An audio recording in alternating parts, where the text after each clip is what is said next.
Hold me now. I'm 6 feet from the edge, and I'm thinking,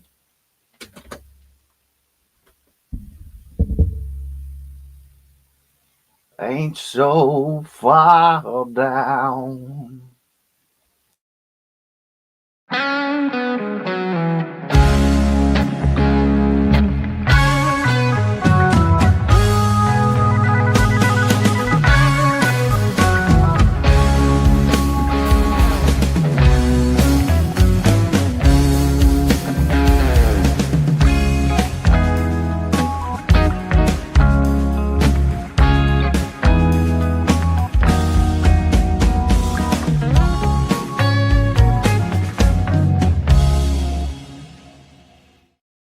Oh, yeah. This is how we do it, right, Montel? Hey, it's the Brian Campbell experience right in your absolute face hole. Put the X up. It's BCX time.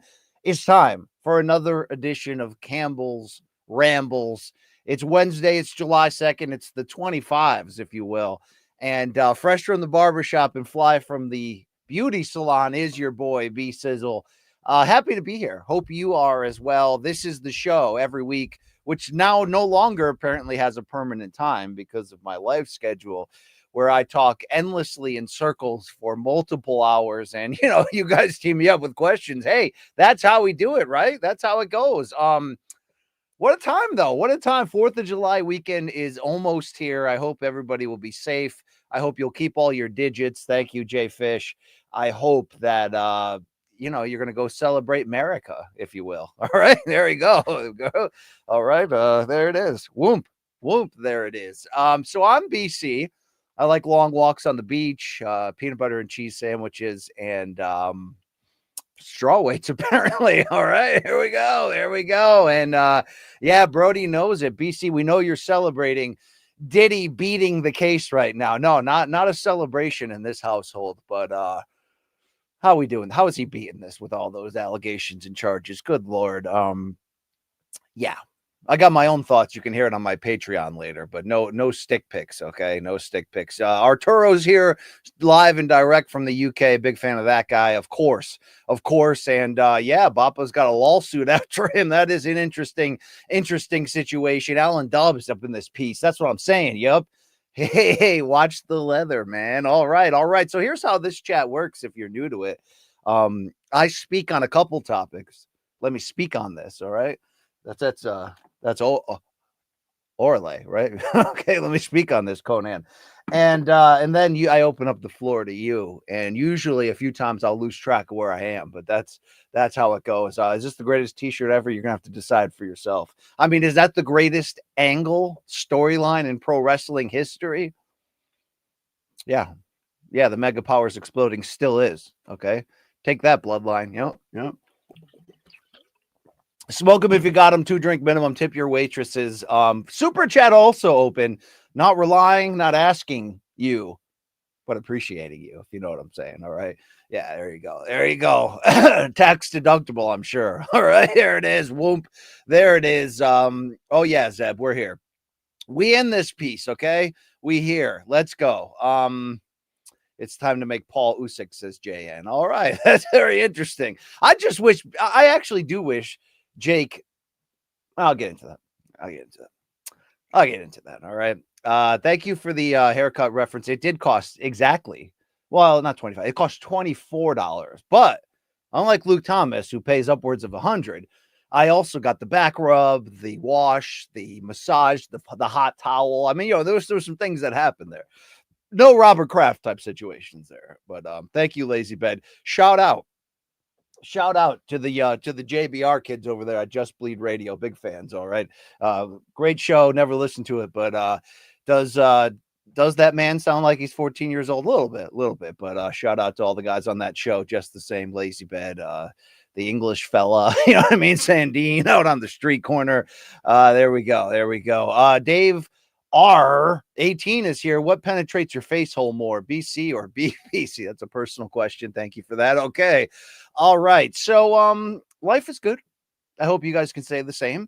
I had a little bit of breaking news on the Inside the Box show yesterday. If you missed it, with myself and that salty ginger fella. In fact, as De La Cruz would jump on here and ask, is that Red De La Cruz joining us? How salty will Rafe be for next week's Inside the Box? Hopefully pretty damn salty, okay? Because that's the space that man lives in. Yes, yes. I got Salt and Pepper Luke in my life. I got salty Rafe. That's how it is. Rafe's here. He's here. He's right here. Salty indeed. Is that the real Rafe Bugs or is that a fake one? Yes, that's my guy right there. All right. Thank you. Thank you for playing, Rafe Bugs. All right. Thanks. Great guy right there, Rafe Bugs. Check out that show if you haven't yesterday, Inside the Box. You know, it might be the best boxing podcast in the world. I don't really know how to track that. I just know what it feels like. It feels good. You know what I mean? It feels really, really good. Brody's here. He'll probably say something inappropriate. You got to cry like Lampley if Pacquiao pulls off the win. So that's the breaking news if you missed it. Not like it was in jeopardy, I hope, right? But yes, I will be on the call. Come 17 days from now in Las Vegas, PBC on Prime pay-per-view. How about Manny Pacquiao coming back, fighting for Mario Barrios' world title at age 46? Pacquiao and I the same age, by the way. I turned 47 July 25th, so I couldn't imagine myself getting in there and fighting Mario Barrios. But if I did, right, I'd say you can keep your title. Just give me no. I'm kidding. Yeah, come on. We already have Brody making calls here. Brody's calling it right now. Fundora will stop Tim Kazoo. Wow, that's a bold statement. It did look like Tim Kazoo was on his way to stopping old Sebi there until that cut, but that's why we run it back. How good is that card? Seriously. I don't like I'll even say suspend your thoughts on Pac for a second, because not everybody loves this fight, and I certainly can understand why. But there's history that could be made in your boys on the call. But to get Fundora Zoo Part 2 in that co-main, to get the Pitbull Cruz Angel Fierro all action rematch, to get Tim Kazoo to swallow. No, he doesn't. Once a man does swallow, we found out from Tyson Fury, he's never the same, but I don't think that.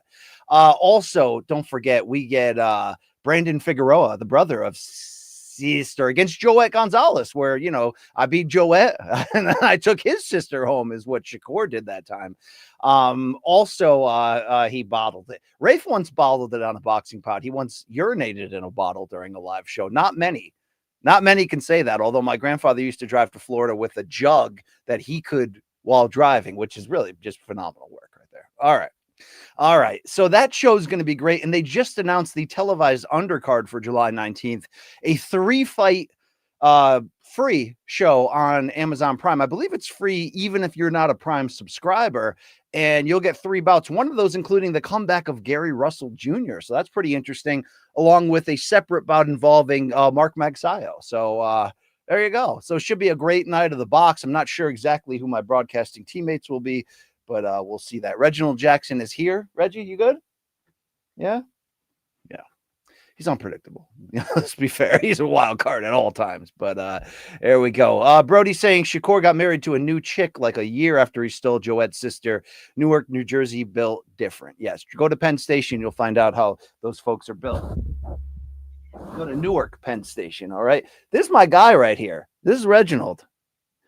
And he's like skittish lately. He doesn't want me to hold him anymore. I don't know what's going on. You good, dude? Maybe, you know, he's growing up. Yeah, there he is. Great guy. Have met him. Have pet him too. Telvin Key Papa in the house from Hawaii. Yes, I no longer want you to bare knuckle fight Daz in the parking lot of the Lava Shack, but shout it out just the same. You missed it last week. Okay. See, I think Rafe's in a separate, you know, there's a conversation in the chat, in my mouth, in my head. There's a lot going on here right now. Axe is here. Shout out to Axe. Axe is saying, looks like One Championship is prepping for Amazon's departure. I've seen that Axe has been breaking those stories on the MMA Draw and on his own Substack. With their recent restructuring and production hub move, can Pacquiao-Barrios save PBC and Amazon? Very interesting question from Max. Beyond my pay grade, but you know I'm cheering for PBC as we continue on. Life is good. We got MK tomorrow, not Friday. Remember that. Friday's July 4th. So tomorrow, July 3rd, 11 a.m. Eastern time. Luke Thomas and I remote, but also more importantly, it's the launch of our new July merch on the morningcombat.shop. So we got new stuff coming out. I just want to thank everybody who has supported Luke and I and Long Island Luke by proxy with getting on the new merch. Yes, we take the money in ourselves. It goes all to us outside of the processing fees and all that. And you guys have been awesome. It's been a heck of a boon. So I appreciate that a lot. Thank you so much. Thank you. Thank you very much. All right. Jay Fish, some early questions here. We need a Pac-Man interview on the BCE. Yeah, that'd be awesome. I don't know if we're gonna get it, but that'd be awesome. Man, I've been interviewing Manny since the beginning, right? I mean, a long time ago. That's why some people are like, they don't get it, because if you're, and I get why they don't get it. If you're hopped up on the age of Manny and the potential for him to get hurt or what have you in this, which is certainly real, maybe this doesn't mean much to you. But I got to say, as a I want to say aspiring broadcaster, but I think I'm above aspiring. As a broadcaster, it means a lot to me to have an opportunity to call a Manny Pacquiao fight, and not just any old fight or a gross fight or an old guy fight, although this is an old guy fight and it might be gross. We'll see. But a title fight, a history making type one. Yeah, I'm in. Great card. Let's go. Okay. Let's do this.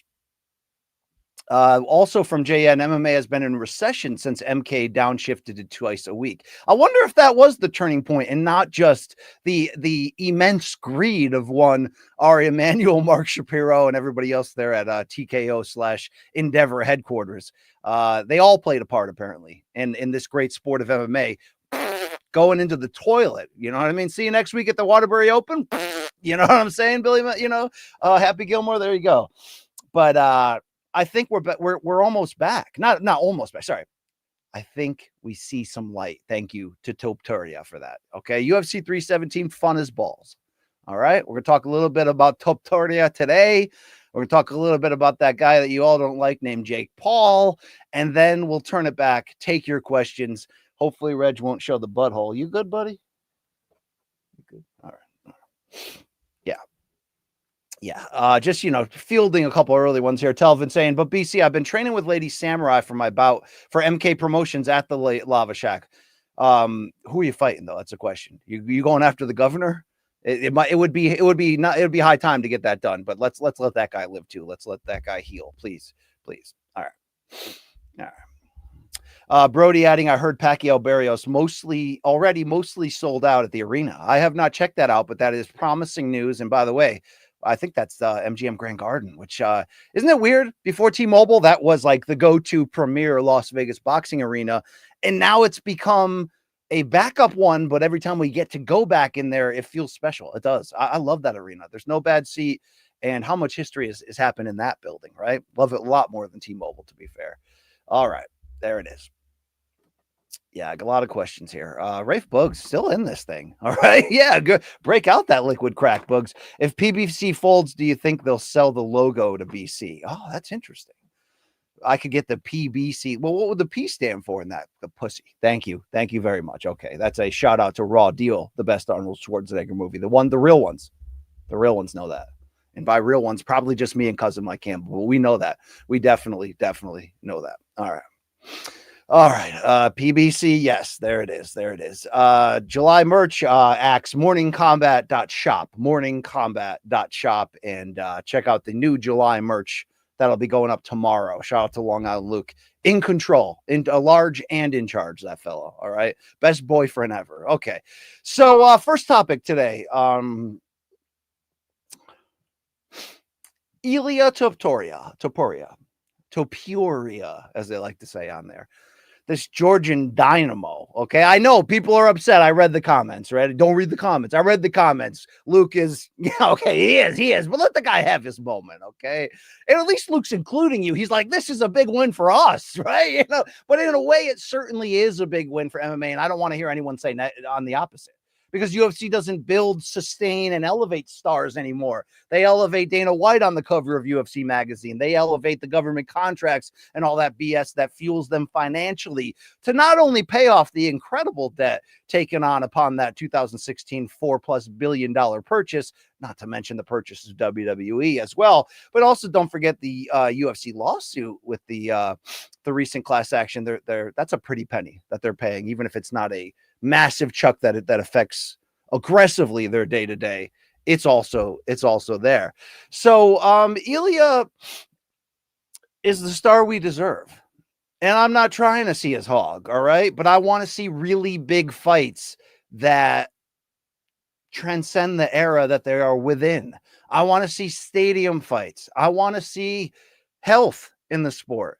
I want to see my own website's traffic increase because this sport is actually trying again. That's the stuff I want to see right now. And I do believe Ilia, not like he hasn't already been here, not like he didn't already win the Fighter of the Year last year and knock out two of our heroes, but this one felt different. It felt special. It was International Fight Week, and they really gave us a great fight, not a suitable replacement type fight.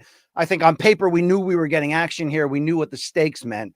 And boy, did Topuria hit as big of a home run as possible. So when we look at his future, we're certainly circling what's going to happen next with the trio of candidates that are likely in front of him, meaning All Action Justin Gaethje, Arman Tsarukyan, who went on Ariel, I saw today, to defute Dana White's recent statement that it was a weight miss and not a illness. But if it's an illness caused by a potential weight miss, is it all related? Yes. At this point, it seems Arman is somewhat behind the eight ball, as doesn't have Dana's favor. But I think the bigger question we have to ask ourselves is, what does Dana's favor even mean anymore if Hunter Campbell's making the fights and calling that? Yeah. Is Dana just the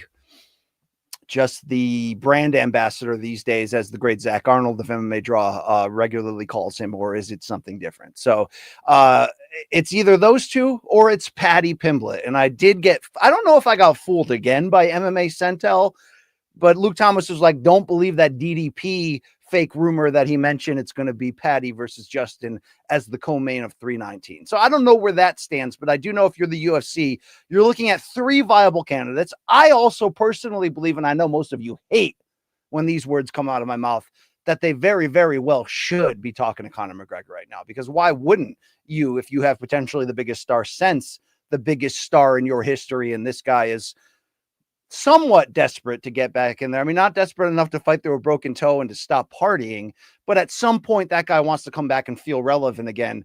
Damn, wouldn't that be the perfect pro wrestling rub and push? But we don't always book things pro wrestling style. Not everybody agrees with that, even though the reality is Dana White and the Fertitas certainly took pro wrestling booking and pro wrestling promotion style and made it what the UFC today is. And I don't think there's an argument in that regard.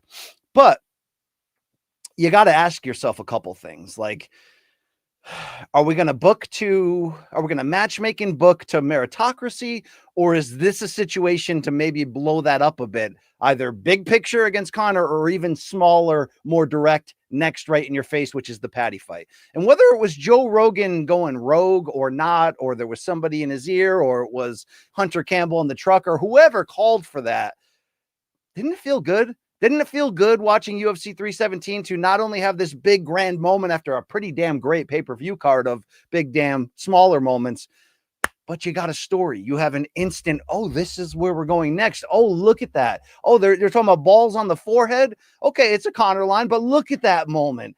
I would not be upset if they went the next stop against Paddy. I fully understand that Paddy, in all reality, has not earned it. Even Ilia said leading into this fight that, yeah, Paddy's going to have to beat a Gaethje type guy first to earn it. I think they show a graphic of Paddy's last three opponents and the combined losing streak that those three were on. Yeah, it is what it is. But to some degree, I already believe we accepted that fact. To some degree, we already believe we know that Paddy is probably better, a lot better than his critics say, but maybe will never be as good as his hype and celebrity is. So you do have to ask yourself, do you want to max out, cash out that celebrity right now when it maybe is at its highest? He's coming off his by far biggest, best win where he dominated Michael Chandler in a big spot. And now he's firm in the midst of a beef with the new biggest star. I wouldn't hate that if it went next. If I, the commercial value, the opportunity to further look at Topuria as this rising tide that could carry all of it moving forward, to get some buzz back. Okay. Real buzz. I don't just mean right-wing buzz. I don't just mean we'll pay anything to be there because UFC is an event. It's a vibe. That buzz is there. Congratulations to them. This buzz is there too, because they're making the government contracts and jacking up the prices with the TV deals, of which they're still in the midst of negotiating at this moment. I'd prefer Saryukian. I really would. I think that's the fight I want to see. And I really don't like that guy getting completely screwed over in this situation, even though he had his opportunity and for whatever reason, he couldn't capitalize on it. If it was Paddy, I'd love to see Arman versus Justin to eliminate one of those as you further narrow this down. But my question right now for the UFC matchmakers even goes above the idea of maybe we throw meritocracy out the window and capitalize on the buzz and make the Paddy fight now. And even though we all feel like we know how it's going to end, there's a procedure that can happen that will lift everything. And I know not all of you fans look at it the way I do. I look at it through the lens of business and health and my own job security. And how about the fact that I'm one half of this popular podcast that's sick of talking about the negative side of this endeavor era with UFC. I want to talk about the positive side. I want to talk about big fights. I want to talk about the hype. I want to talk about the things that we used to talk. I want to talk about talking about, if you know what I'm saying right there. So Paddy next would be great. Arman next would be great. I even wouldn't hate, even though it's the worst choice of the three, if they did go Justin next. But my question is, and certainly it's dependent upon Islam Makhachev potentially defeating Jack Della Maddalena, even though Luke's had an interesting take that he believes if Islam loses to Jack, that maybe you could get Islam back to come down. But let's live in a world where we put respect on the guy that maybe up until Saturday we universally said was the best fighter in the world, or universally everybody except for Dana White, and that would be Islam Makhachev. Let's imagine a scenario in which Makhachev does defeat Jack Della. My question is, how many title defenses would it take? How quickly are we pivoting toward the fight we all really want? Ilia versus Islam. And this is a case where normally MMA doesn't use boxing style long-term marination matchmaking. One, because marination sucks and it typically blows up in your face. And oh boy, did it recently with Haney, Garcia, and what have you, a few others, Caleb Plant, Charlo on a smaller scale. I mean, we'll never forget where we were when Gambo and Juanma fell apart for sure. Or even Gambo and Brandon Rios. Remember when that one fell apart? I don't think that was a marination situation, but in MMA, we typically, historically, get what we want. It's like I never held it against the UFC that we didn't get Randy and Fedor, because I understood at that point, they're not going to co-promote at that point with M1. They're not going to take Vadummy and take his money and merge him in there, even though now he's a big investor. Okay, that's interesting. Another topic for another day. Ask Zach Arnold about that. What I'm really trying to say is this, like the recent history of not getting what we want, particularly at heavyweight, has been tough to swallow.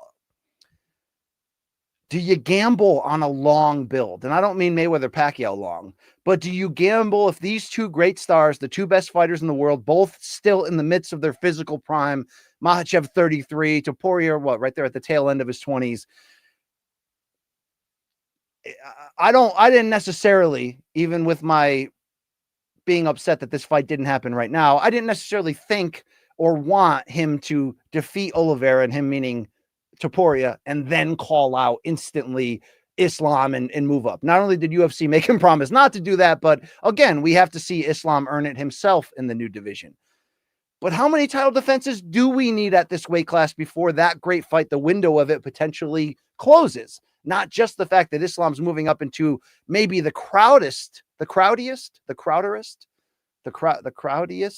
most crowded, there we go, the most crowded division from the title picture standpoint, which is welterweight.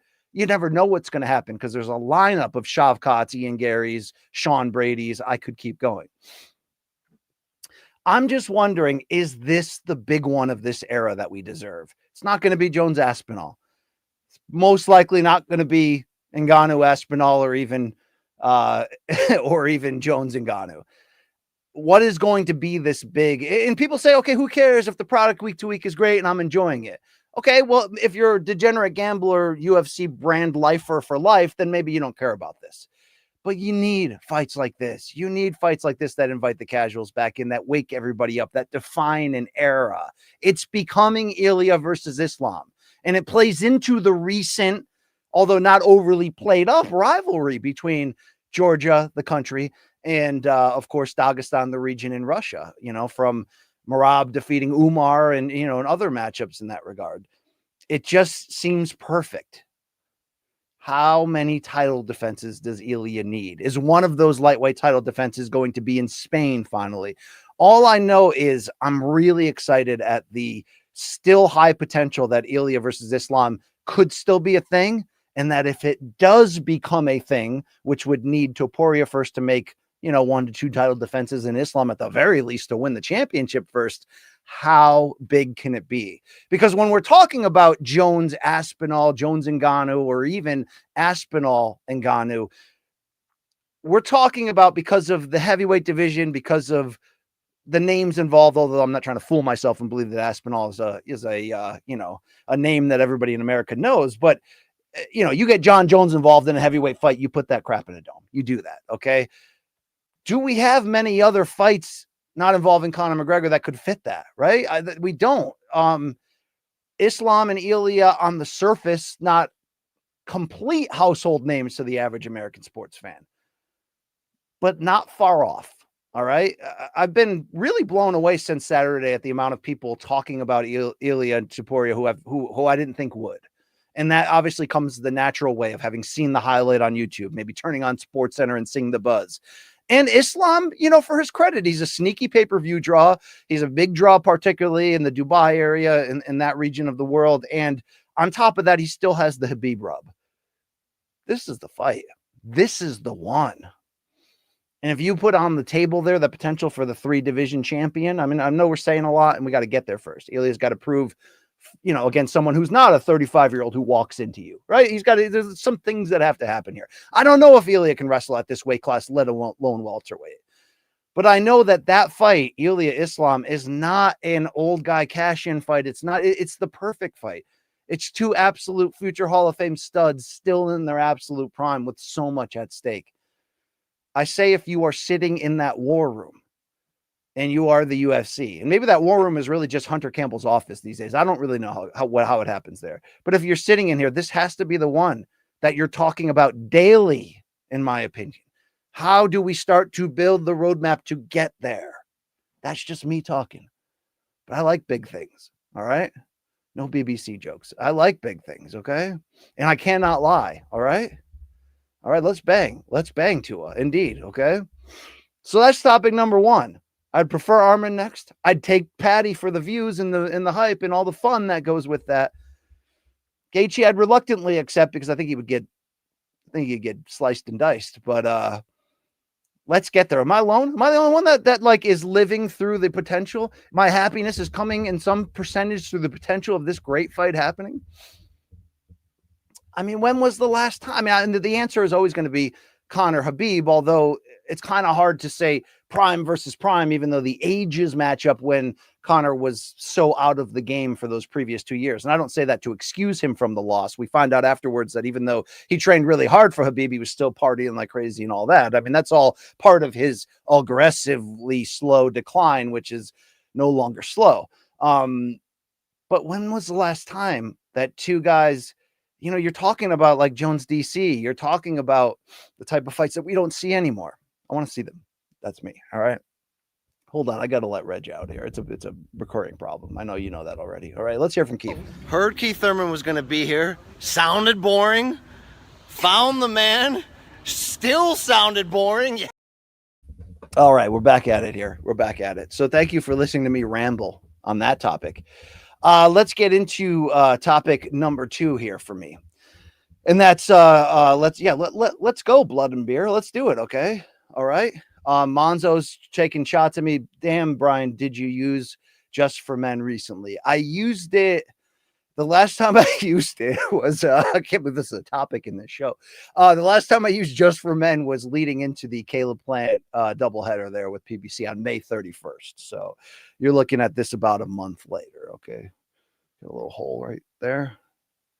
All right. I'm always worried. I'm like, is there a beginning of a bald breakup here that no one told me about, but we're holding pretty strong here. All right. But yeah, I may update it a bit heading into Pacquiao, but that's between you and me. Okay. Don't tell anybody. All right.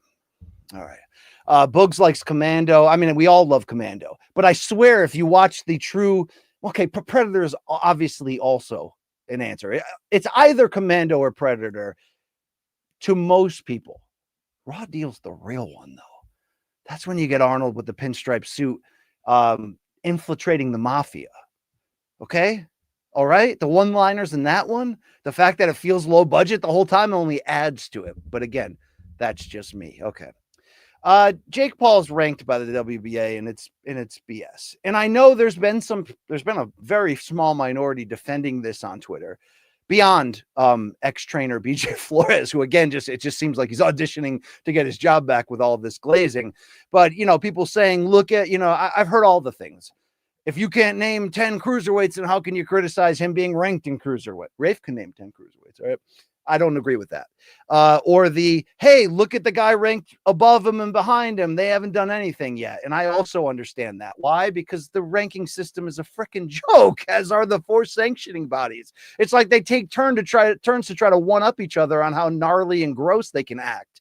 You know what I mean? It's like, why did we never get Canelo Benavidez? Well, A, because Canelo's aggressively ducking him, but B, because the sanctioning bodies are like, well, we're not gonna get in the way of this. Well, shout out to the IBF for actually stripping him, but they stripped him for not fighting William School, who he went on to fight anyway in the lowest output fight in CompuBox history. Thank you, Big Red, for that one. No, it's really because the WBC does this BS with the super champion, and we want Canelo's money. We want that sanctioning fee. We all get it. But through 13 pro fights, is it remotely realistic that Jake Paul has a ranking here in the top 15? No, it's a freaking joke. I mean, it's a joke. And then, and I don't take pleasure in dunking on Jake, because I'll always give him the credit on the promotion side, and I also give him the individual promotion credit for this unlikely journey of not just coming into boxing for a couple of big paydays and look what I did for fun and then moving on to surfing. No, he's staying here. But to act like he's not trying to do he's doing 2 things at once. And he even put out a tweet lately that said, my goal is still to fight for the world title, but I might go off script here and there. That's the thing that's killing him the most. The fact that every time he speaks, he talks about fighting for that world title, but yet every time he's setting up a fight, it's like Tyson. And obviously we get why he did Tyson, but I felt in the moment when that fight ended, and it was horrific, and it was a kick in the balls to boxing. And I don't want to hear anyone ever say again, well, didn't you expect that given Tyson's age? No, I expected a fight. Okay. I expected a fight. And we got pro wrestling cinema. Okay.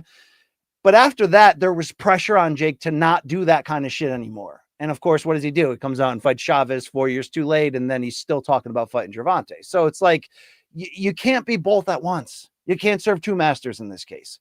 You can, but you're not going to be taken seriously as a legitimate boxer. So to get this ranking when his career is filled with people that don't box, and he lost to one of them that does in Tommy Fury. Yes, it was close, split decision with a late knockdown for Jake. And he lost to, former champion Chavez, but it's a freaking joke on paper, and it was way worse in the ring. And then the 2 pro boxers that he beat back-to-back in first-round knockouts, which, again, were most likely because Jake had a certain amount of dates to fill in that prospect series for DAZN and was kind of out of prospect, so he had to plug himself in. Yes, he fought guys with somewhat respectable records, these journeyman cruiserweights, but these are guys who both had 3 to 4 year retirements heading into this. So it's like, it's getting too much now. He's played the same song too long. We're sick of watching it. We're sick of hearing it. And I don't think, I really believe, unless he's in full cash out mode, that he's going to take that title fight. So reach out to us when you are going to fight real guys, because we've lost our palate. We've lost our tolerance. It's like, yes, you can say, well, look at who everybody else at his point in his career fought. There's a bunch of journeyman nobodies who are out there just to give young fighters experience, and they might have horrific records. Yes, that's real in boxing. But those guys are actual boxers, though. All right. A lot of those guys had some form of amateur careers. Like, they're not 40-year-old retired MMA fighters. They're not Anderson Gibb and, you know what I mean? So it's like, we could say this about Jake through fights 6, 5, and 6 and 7. We're past that now. So it doesn't surprise me that we're going to rank Jake after, you know, if he had beaten Tommy Fury. It's typical disgustingness, but in some ways it's just as disgusting as when a big time fighter has a mandatory title defense against a person you've never heard of before, from a country you've never heard of before, who has beaten people with awful records who you have never heard of before. How did they become the number one contender? Okay, this is in some ways the same exact thing, only in those cases it's probably the promoter providing the money for the ranking. In this case, it's the rankings people going, we want the money, so we'll rank this fella. It's transparent, it's gross. I really don't ultimately disrespect Jake, because I do appreciate what he's accomplished and and the chances he takes and the seriousness that he gives to the sport, but he's also not fully serious about the sport. And his matchmaking says that. So until he is, we're done. So we're done now. Thank you. That's it. Okay. All right. You got my 2 rants out of the way. Thank you. Campbell rambled. Now we turn the dance floor over to you guys. Okay. Do you mind if we dance with yo dates? All right. All right. All right. Let's go. Questions are open. Super chat's open if you play that way. If you don't, let's hang out anyway. Okay. All right. Brody, thank God BC went live. I wasn't trying to hear Ariel's boring show. You said that, Brody, not me. But yeah, there you go. Okay, there it is. Thank you for tuning in. I mean, you can watch both. You can watch him only. I don't care, but thank you. Thank you very much. Did Ilia collect his Hammer of the Month? He was a Hammer of the Month winner, along with Aaron Blanchfield, Paul Hughes, and I think there was a fourth. I don't know, because when we needed to mail the hammer to Ilia, and I believe when it was time to try to reach out to figure out how to do that, is when that sponsorship fell apart. And the only entities at fault for the Money Lion Hammer of the Month sponsorship, which, let history tell you, was aggressively forced upon us, the only reason that fell apart was because of Money Lion. So that's that. Okay. I know Aaron got hers because we handed it to her. I don't think Paul Hughes ever got one. And I think maybe we mailed out the other one if there was one. Regrettable period in MK history. But it happened. Thank you. Thank you. Axe is back. Ilia's lightning in a bottle if UFC is smart and competent enough to make magic again, like they did with Conor. Yeah.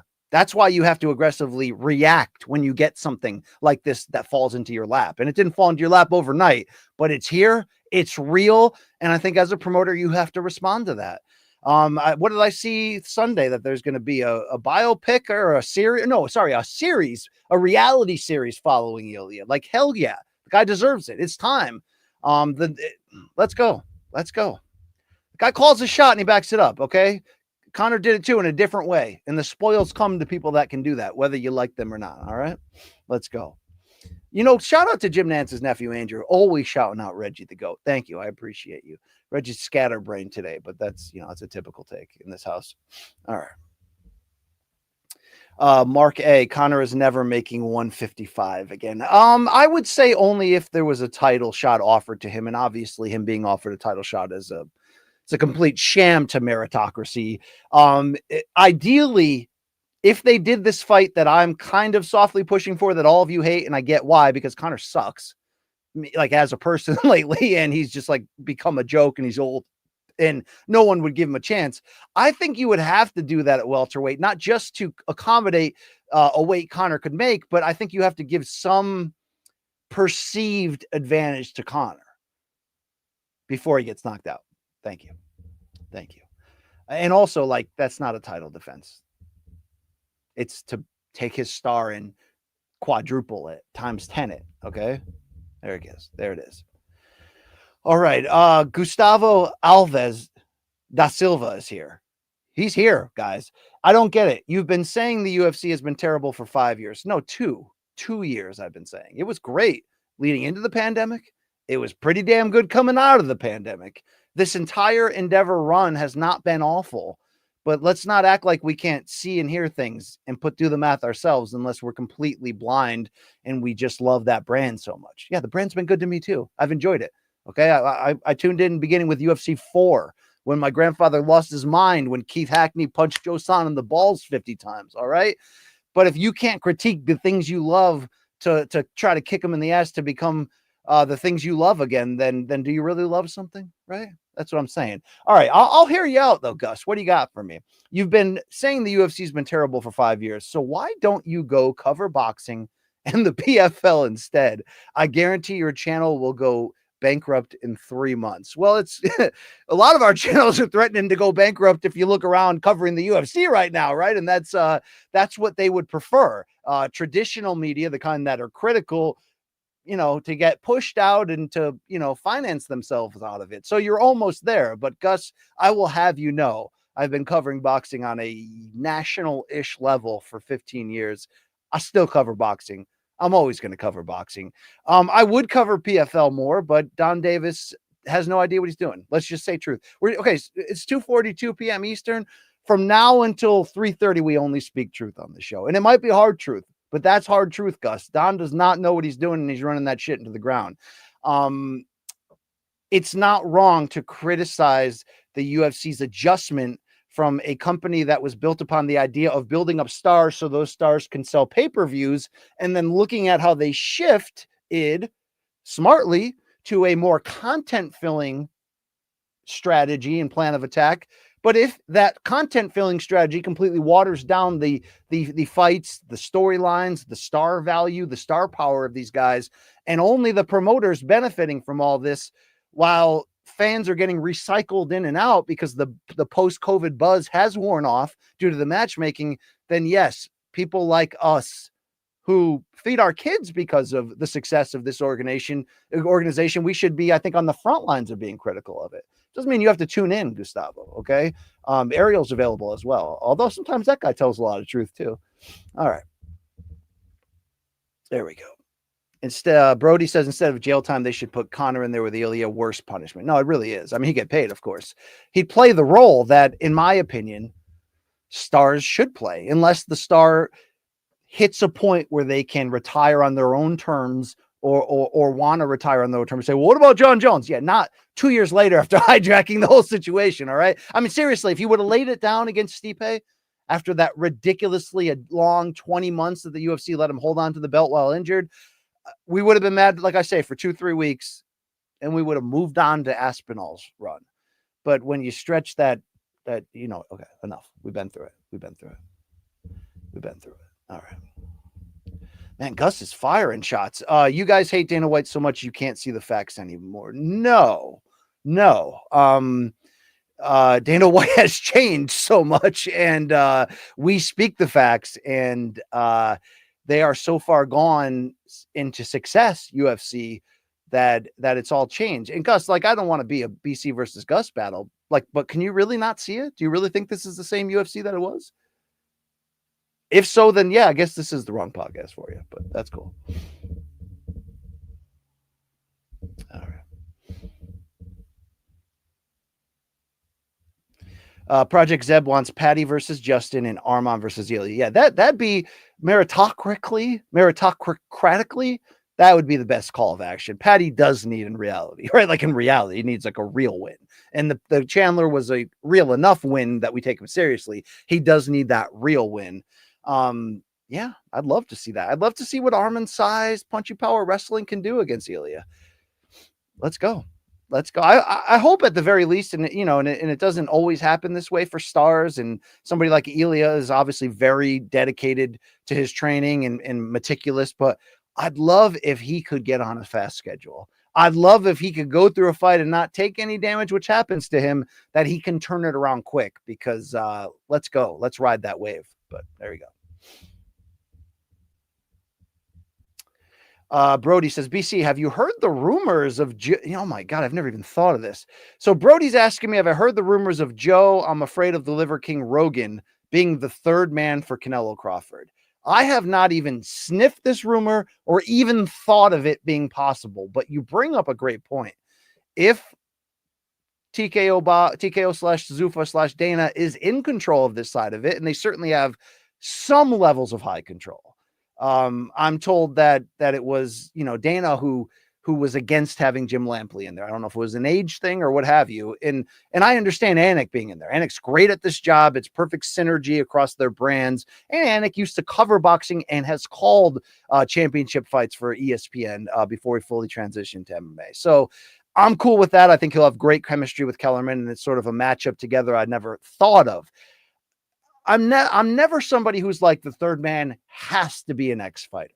No, some of my most favorite boxing announced teams in history are two-man teams, particularly the Barry Tompkins, Al Bernstein duo that did the Top Rank on ESPN shows in the late 80s and early 90s. And then even more, even though they often did have a third, but a lot of times like Corrales versus Castillo 1, maybe the greatest fight of our lifetime, when you just had Steve Albert and Al Bernstein together on Showtime, they were absolute magic together. But if you're going to have a third one and it's going to be the potential of a fighter, in my opinion, Roy Jones or Andre Ward are absolutely perfect for that role. I never did think of it. And I do wonder, because of Joe being just an outsized celebrity at this point, right? Like literally having a hand in the results of the presidential race. Could you slide him in here and do it? Would that appeal even more to the casual masses who are undoubtedly going to tune into this? And that's why it's on Netflix. I mean, this has all the potential to be brilliantly promoted. I have really liked the 3 press conferences. Yes, I can criticize some of Turkey's actions or what have you, but Dana came out and delivered. That 3rd press conference, the one last Friday in Vegas, that UFC obviously produced, was fantastic. That's how I would want press conferences to largely go. If it was Rogan, maybe that's even easier for the casuals to bite down on it. Boxing won't love that, though. Boxing won't love that. I mean, MMA isn't always loving him in this spot anymore because his prime is behind him from the standpoint of evolving as a broadcaster. I mean, even just look at the finish call of Topuria versus Oliveira and see how Joe just slobbered all over Anik's call and got in the way. Then you'll see that. But I never thought of that. I hope it doesn't happen. I also, given the Netflix side of this, I wouldn't be shocked, now that you bring it up, if it was in the cards or it was a possibility. But it does feel like, okay, I want to say it feels like traditional broadcasting companies, of which Netflix is anything but, right? This is a new age. This is a streaming age.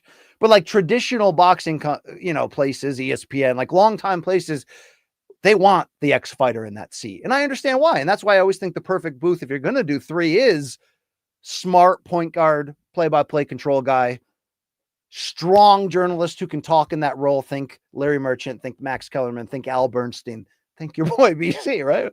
And then really good ex-fighter with the knowledge or in some ways the swag or what have you, right? Roy is fantastic, even if he's been out of the game for a while. And even if he didn't do necessarily awesome in the Paul Tyson card, my opinion. What have you. That is an interesting offer because they're going big and they should.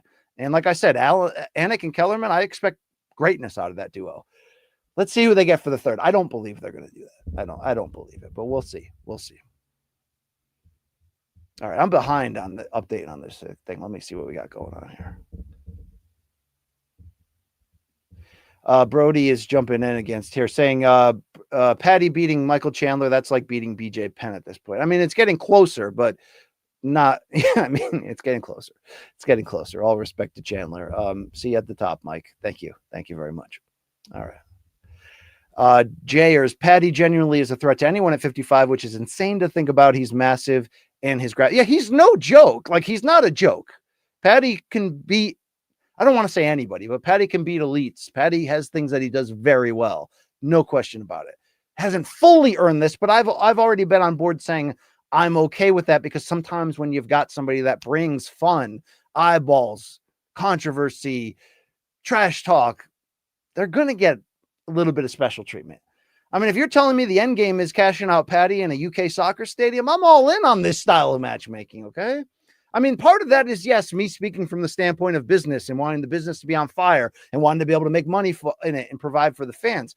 But don't forget, a great percentage of what comes out of my mouth, either professionally on a microphone at a fight or on a podcast, is the fan in me talking. And the fan in me does like big shit in big stadiums. Okay. Am I alone on that?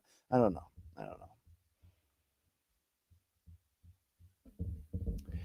The guy in the chair says, "What's up, BC? I hope you and the fam have a great 4th." Same to you. I don't know exactly what we're doing yet. We're still trying to figure that out, but I hope you guys do the same. I hope for all you Americans out there that are going to celebrate that you're not driving, that you unplug the cell phone, that you get on out there and see your loved ones, your fam, your friends. You grill it up. All right. You get a tan. You take the shirt off. Drink some canned beverages. Let's go. Okay. Let's go. Telvin says, I got a phoner for you talking about this, BC, but I think you wrote that 20 minutes ago. What are we talking about? You not fighting Dez? Is that giving you a phoner? All right, here we go. I think I'm behind. Let me get up to some newer questions here. Brody says, my girlfriend's going to give me the Hammer of the Month award one day, I hope. I hope it's actually you providing the hammer, but that's another. There we go. Okay. There it is. Telvin, can I have the hammer? That's a great question. I don't know what happened to our hammer. I don't know. We had one in the studio, like a mock-up hammer. I have, oddly enough, when our last day in the bomb shelter, I took a lot of the inventory that was part of the scene there, the light up Morning Combat signs, the room service diary signs, some of those really awesome things people have made and donated to us and stuff. I got all that on my closet floor, taking up space, hoping that we eventually get our own studio again. But I don't know what happened to the hammer.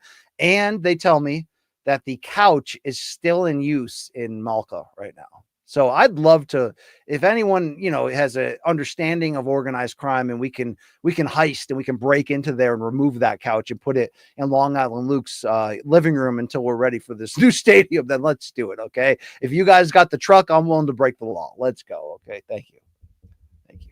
Not really, kind of. Yeah. Community service brand. What WBA belt is Jake Paul going to fight for now that he's ranked? The super, the regular, See, that's the thing here, because boxing is full of shit, as Paulie Malignaggi once famously said after he got screwed against Juan Diaz. If Jake is going to do this one day, and yes, I think he has the balls to do it. I just don't believe him that he's going to do it soon or now. But if he does do it, it's obviously going to be the right handpicked situation to get the perfect opponent. Like I'd probably guess at this point, it'd be more of a Badu Jack than it would be a Jai Opataya or a Zurdo Ramirez.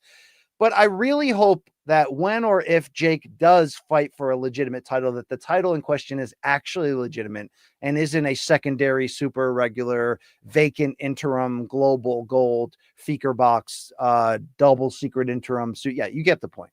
Let's not do that. Okay, let's not do that. Let's do it the right way. If you have to do it. All right. Brody says, this channel can't go bankrupt as long as Alan W is funding it. Preach it. Thank you. Alan W supports what goes on in this place, and I support that fella. All right. I'd love to get him on the show, but his standing on there. He's sitting, all right, when he wipes, and that's where he should be, to be very fair. Okay. All right, Axe says, if BC wants Conor Ilia, McGregor would have to fight and beat Dariush, who just beat former contender in Moicano. It's a crazy way to attach Conor to Ilia, but it works. Yeah, Conor not taking that. Conor wants to fight Diego Sanchez last time we checked the leaked DMs. But yeah, I mean, it's like you got to ask yourself, and most people don't care anymore, and I get why, and most of the time I don't care, but who actually are suitable opponents for Conor if he did? I mean, Nate Trilogy, although it feels like UFC's done with that, which is interesting, but I get it. I mean, I don't even think people care about the Chandler fight now or ever. If you put him in there with Old Man Gaethje, could people care? Yeah, but it really, for me, it's like, how can you use his brand to rub the next generation? As much as I get on them for taking our heroes like Anderson Silva and making him fight Brunson and Cannonier, same thing with other guys that have retired of late, where you're just like Aldo being one of them. I don't love that.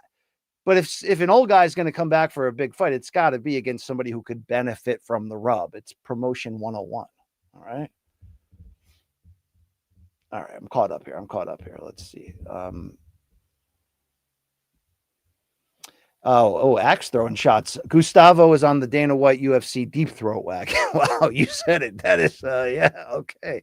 All right. Wow, people are people are beating it for Gus right now. Rory's like, beat it, get out of here. Okay, thank you, Gus. Thank you for playing though, Gus.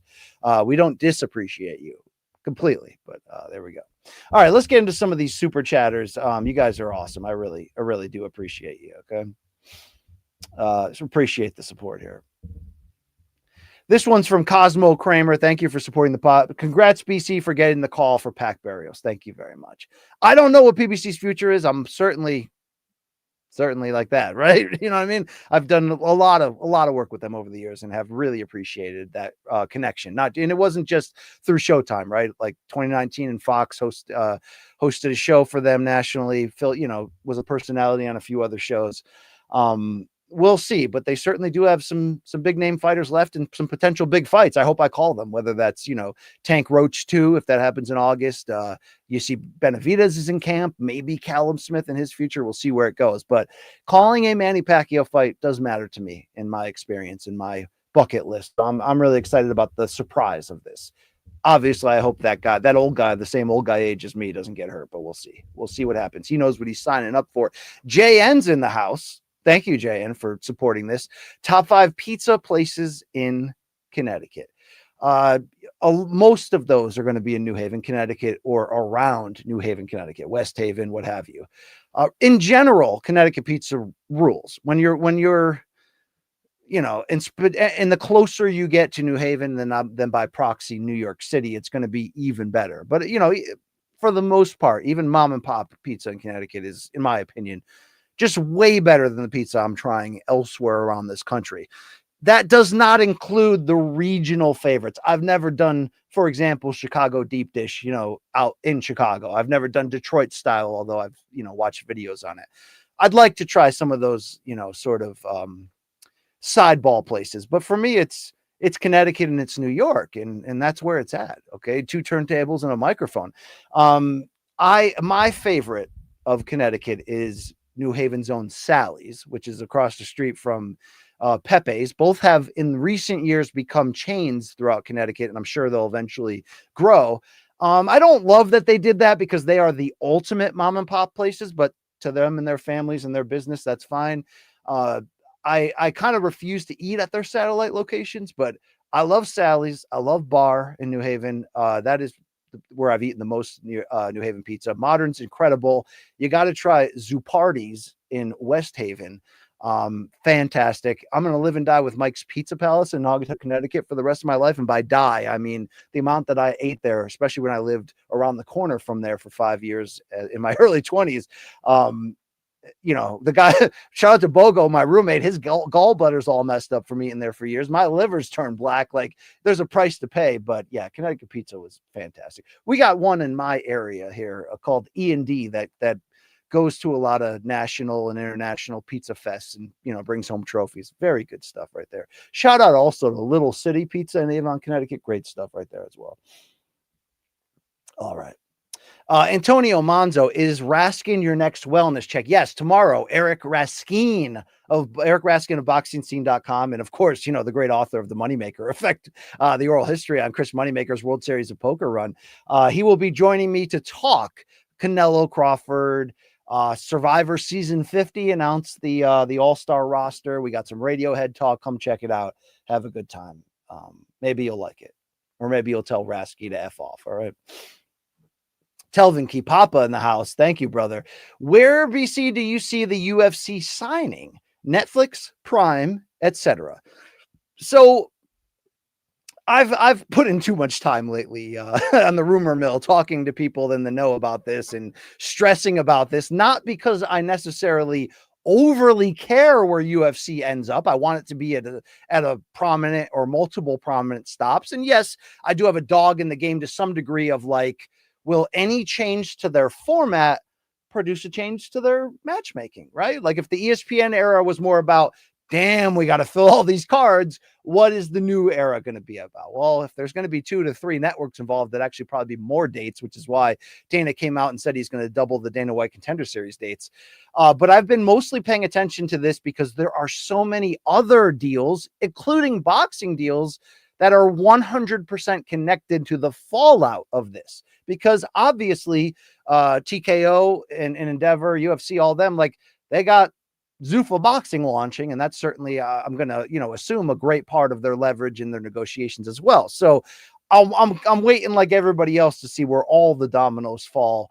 Some of it's for selfish reasons, but my guess from the combination of what I hear, although it's still very fluid and they're still in the midst of the negotiations, I'm going to guess that you're going to see a set amount of really big pay-per-views on Netflix. And I do think this is where a potential change to the broadcasting setup for UFC could be a boon to fans and critics, because it seems like Netflix wants high quality only. So can you imagine a scenario? And I don't know if it'd be 6 fights, 8 fights a year. I don't know what it would be. 4, like who knows, right? We hear that we've always heard for a while that Turkey and Dana would combine and do 4 big fights a year on Netflix for boxing. I don't know about it for UFC, but if that raises the quality, if that forces them to do a better job of what I don't believe they've been doing anymore, which is mapping out the future. It feels like they're constantly mapping everything almost a week or a month at a time in terms of how they're booking. And you can see that a lot in their scrambling, and that we came close to UFC 300 without a main event. We've come close to a few cards without a main event. It's why they started calling Poetan anytime they needed a favor, right? If that raises the idea of super fights are back because super fights are needed, and granted, not every big fight's a super fight, and it's hard to just create super fights out of nothing, but how about we take out super fight and just say big ass fights? Because Netflix is a casual platform. The fact that they are not, from what we believe, going in with any promoter on any sport full time, they're not going to take all your warts. They only want your best. It's not exactly a recreation of the last time boxing was great when Showtime and HBO were head to head. Not necessarily the final years of that, but the late 90s, the early 2000s, at some points in the 2010s when things got hot. That model until around 2015, when exclusive contracts in boxing started to become the norm, and it further segregated things because each promoter had their own exclusive network, making it harder to make crossover fights unless you're doing a double network pay-per-view. I would really like to see, it won't be the full return to that model, though the model is that there's a network that is ultimately agnostic to promoters. They only want the best. In this case, they would be agnostic to UFC, but they wouldn't be exclusive to the entire run. It would be, no, give us good shit. Will that lead to more matchups that will appeal to casuals? If that raises the rent in the sport, then that's great. Let's go. I think that's what's going to happen. I also believe ESPN, which I know they're still negotiating now, I believe they'll have a big role. And I don't think it'll be completely dissimilar to who they are now, except for less pay-per-views. I don't even know if there'll be any pay-per-views, but I think that will be the home. I think that will be the home for your fight nights, Dana White, Contender Series, Apex stuff. I just don't know how much more above that they'll get. Will there be a third one? Will it be Prime? Lately, it doesn't seem like it, but I only hear hearsay. I'm not on the front lines of getting this information. Some say Warner Brothers is still involved in that and could get a small chunk of it, could get a piece of it for them. I don't know what that looks like, but I'm going to guess that UFC is going to retain editorial control wherever they go, because that's their model. That's what they do. Some networks prefer that. It's less work or hassle. But I think this change will be better than where we're at right now in the current stale UFC thing. When you have more mouths to feed and bosses to please, and yes, these networks become Dana's boss, or UFC's bosses to a certain degree. You got to please them all. That could raise things. That could force better matchmaking. I would, there's all these questions we would love to get truthful answers if we could only sit in a room with, Dana, Ari, Hunter, Epstein. I mean, whoever else wants to come in. And I don't mean the other Epstein, the guy who didn't hang himself.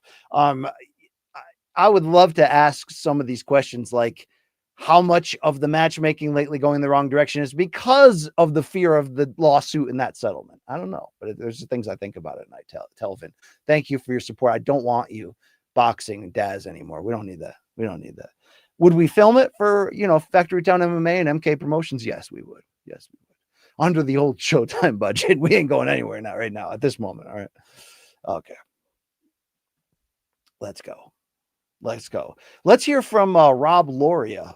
First time, long time. Thank you, Rob. I'm going to guess. I'm guessing, Rob. All right. I'm guessing for you. How excited are you, BC, about the Conor Benn, Chris Eubank Jr. rematch, September 20th? Or should they have stoped,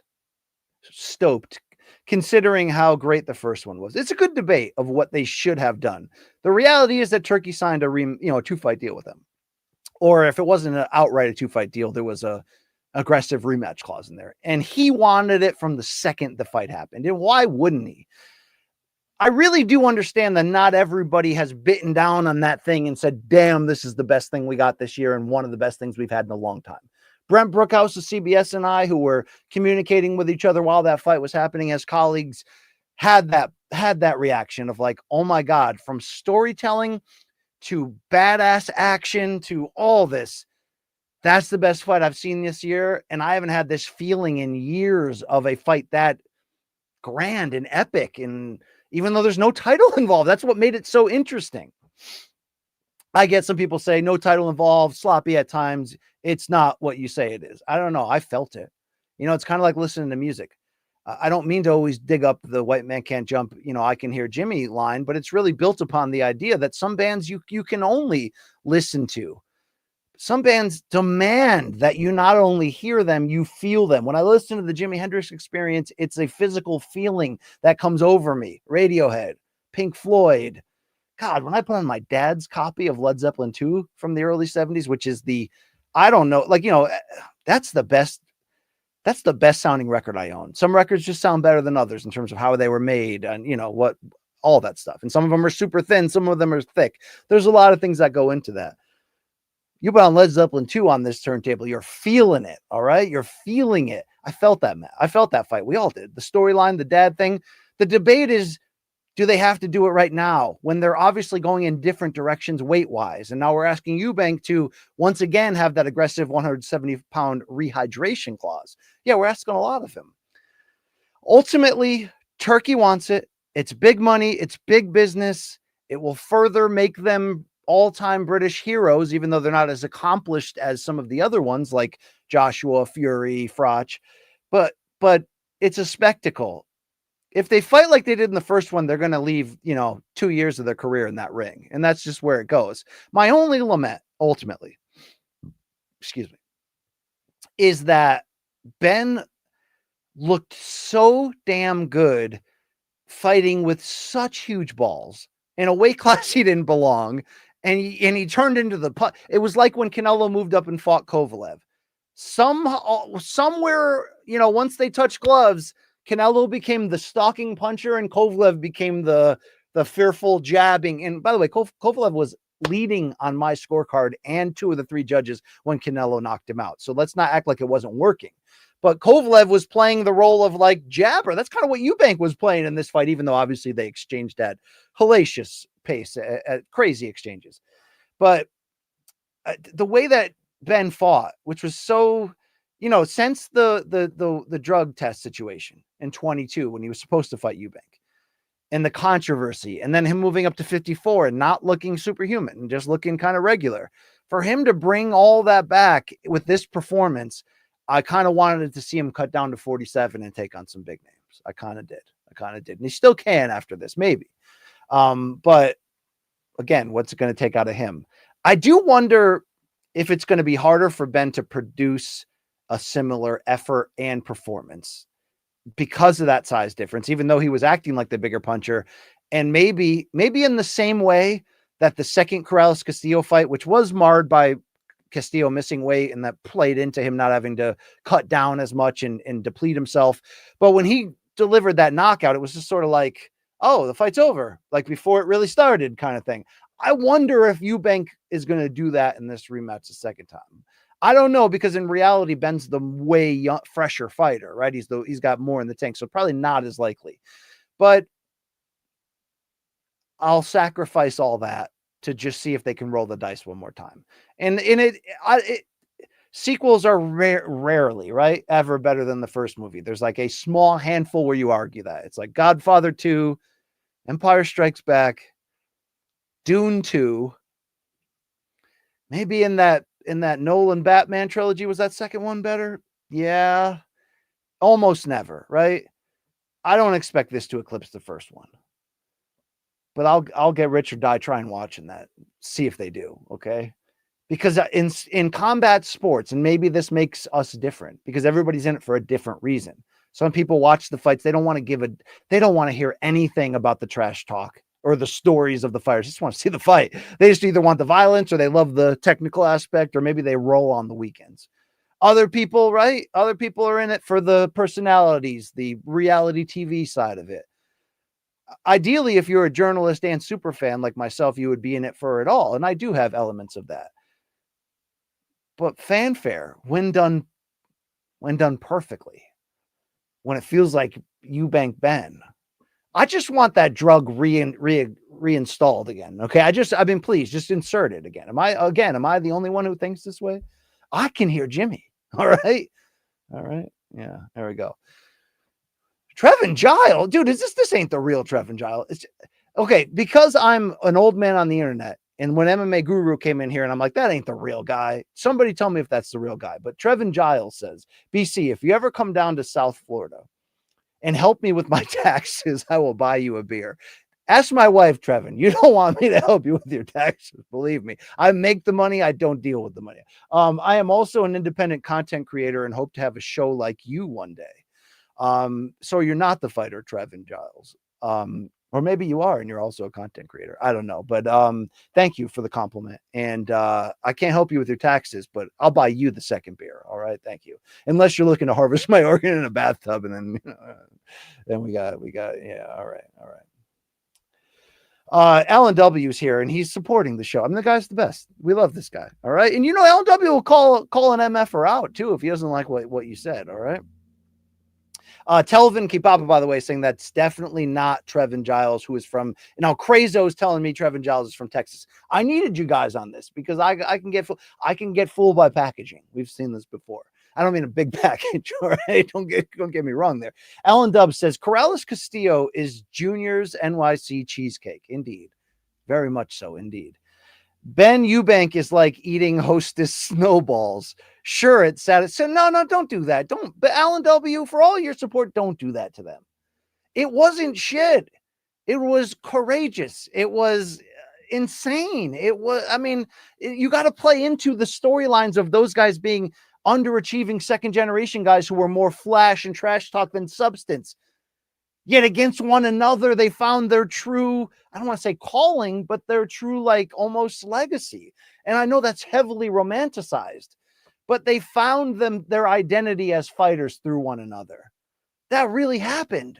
I saw it. I felt it. Yo, Alan, I felt that shit. All right. It ain't no Hostess snowball. And then the dad showing up, WWE style. Come on. Pull out a heartstring once or twice, Alan Dub. You know what I'm saying? Yeah, but thank you for your support. Great guy. Never met him. He won't let me meet him. All right. But you never know. I mean, what if Alan W was one of us, just a slob like one of us?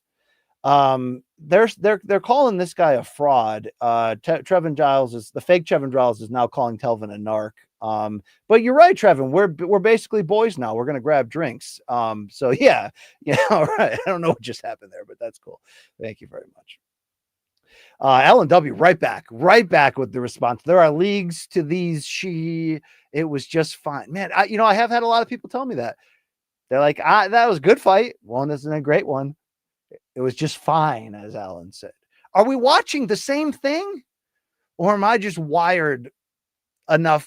Am I wired the equivalent of the way these colors merge together? I mean, I guess if you look at my paintings, the answer is yes, right? I felt it. All right. I did. Sheldon Smith is here. I appreciate all the smiles, laughs. You're a real fun, cool dude, BC. Thanks. All right. Yeah. Thank you, brother. I appreciate you showing up to this weekly party we got going here. This weekly boys club. Cause we ain't got no females in here. That's a fact. All right.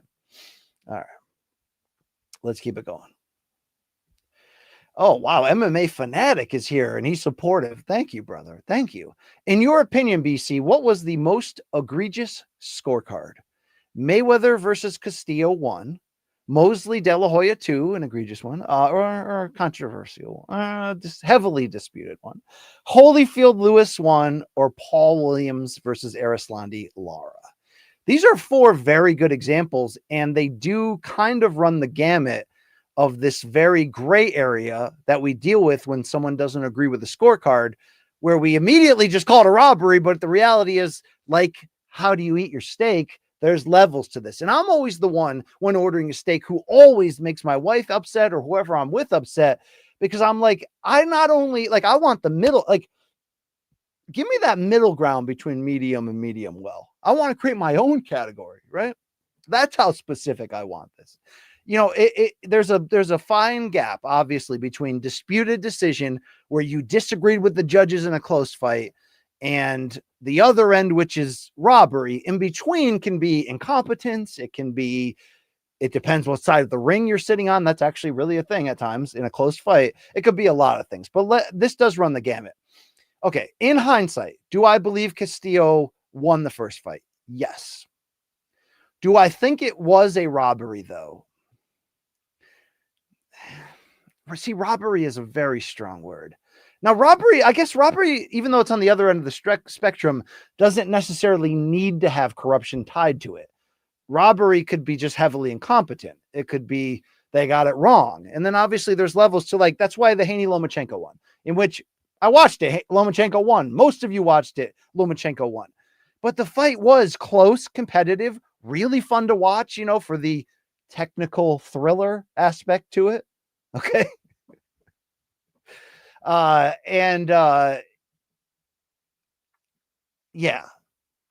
there are, like, that one is just where they disagreed with me, but both guys could have won.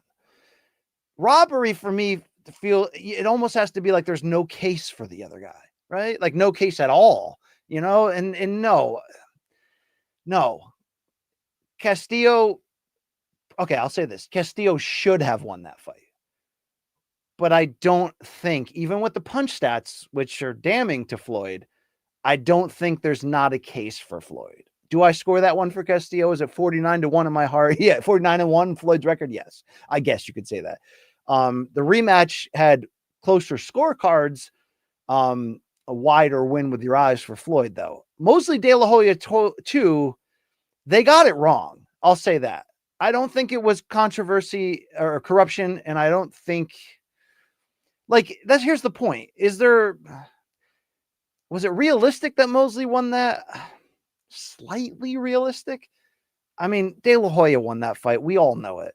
First fight, by the way, in the year 2000, which is having its 25th anniversary, which is one of my 3 favorite fights of all time. Oscar De La Hoya versus Shane Mosley, part 1, the Staples Center, LA's biggest fight, as Lampley called it. A fight that kind of ushered in a new era for California boxing.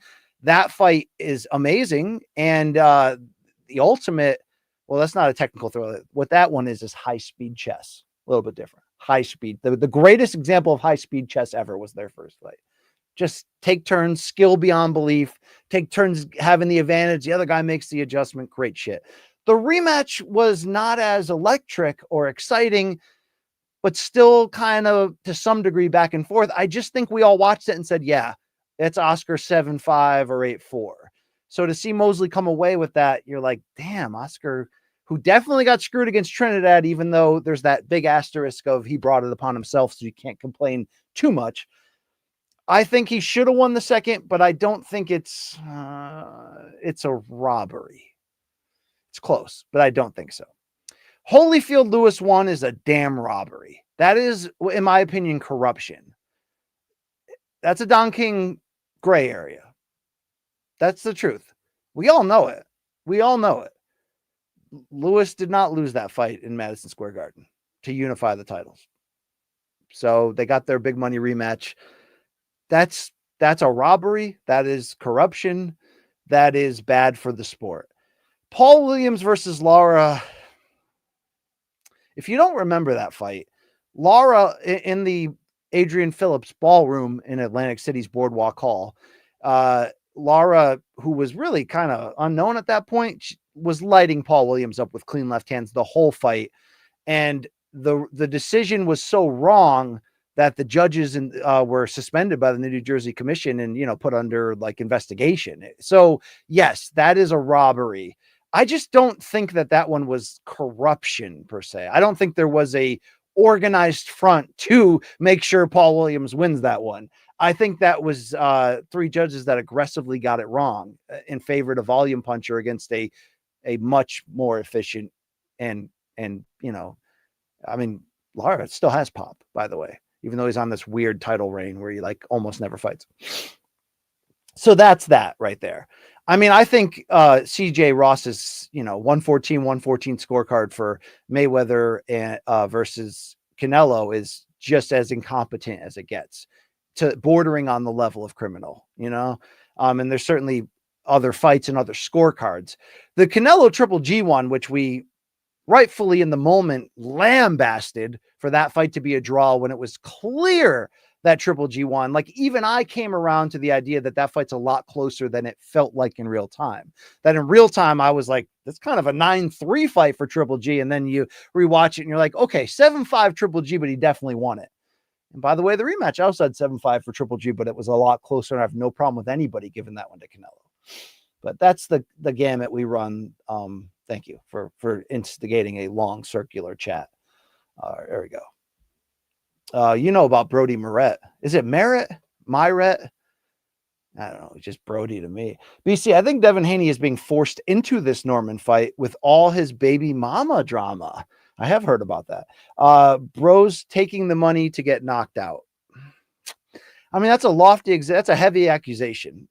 There is baby mama drama for Devin. And some bad headlines for him in that area. I don't think, though, that it's like, wait, what fight can I make the most money so I can pay this off? Like, he just fought and probably got paid really well. And a year before that, he had just fought Ryan Garcia and probably got paid really well. So I wouldn't say that as much. I do wonder, when you say forced, the first thing I heard of was Turkey, right? And it's not just Turkey. I mean, you just have the Schofield saying that Floyd Jr. was forced into the Tevin Farmer fight or he wasn't getting an offer, right? And we've seen UFC strong arm aggressively to try to quote unquote force, although you can still, pull out or say no. It's just that you're going to be back of the line to a degree. Was this Haney because that last fight against Ramirez was such a awful the performance entertainment wise? Obviously it was a very effective performance boxing wise. Is this punishment to the idea of anti Tom and Jerry fights that, you're going to 47, you're fighting a killer champion? I'm not going to go that far. In this case. I wonder if there's a softer version of that's true, that Turkey's like, all right, you gotta, even if Turkey in his mind is thinking, let me put him in a fight where he'll have to fight. Maybe that's part of it, but we knew Haney was moving up to welterweight anyway. Boots is gone. Norman's, in terms of ability, the next best guy. It's a great fight. The only thing I hate about it is it's in Riyadh. It's 2 young American stars and it's in Riyadh. And I'm not trying to act like either Norman or Haney drives a big ticket price, and that it could necessarily, it's like, you're not going to go to the arena in Atlanta where Norman's from and be a sellout like it was Crawford in Omaha. Probably not, but Riyadh, I don't know. That's I don't want American boxing to get kicked in the crotch anymore. That's why I get upset about that. But interesting theory. I'm not going to fully buy it, bro. All right.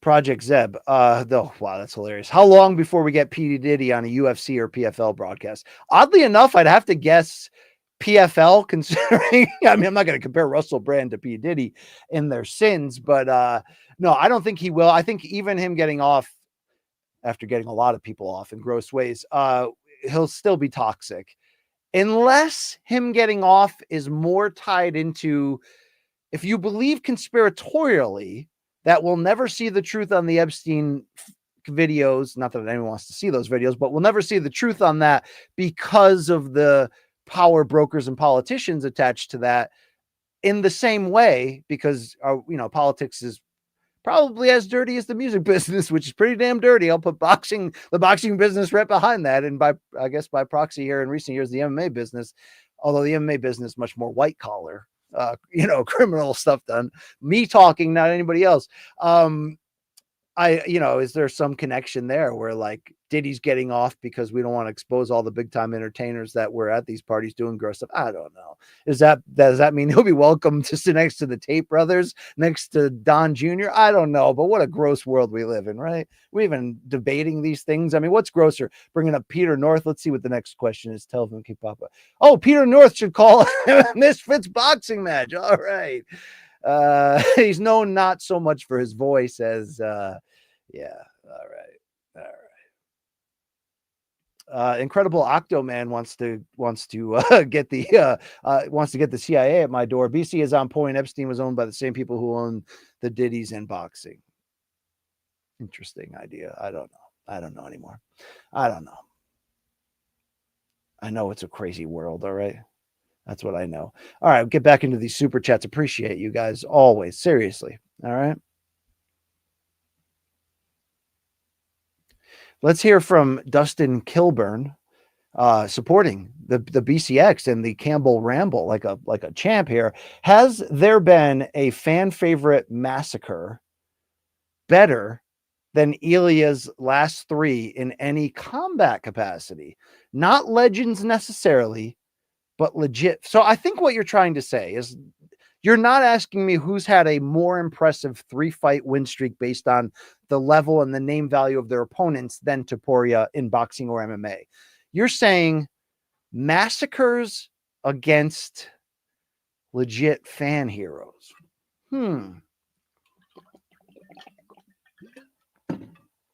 That's different because, Khabib's on a great streak. Those wins weren't massacres. Who kind of made their name and a gigantic star turn of consecutive victories over legends that was also a damn massacre?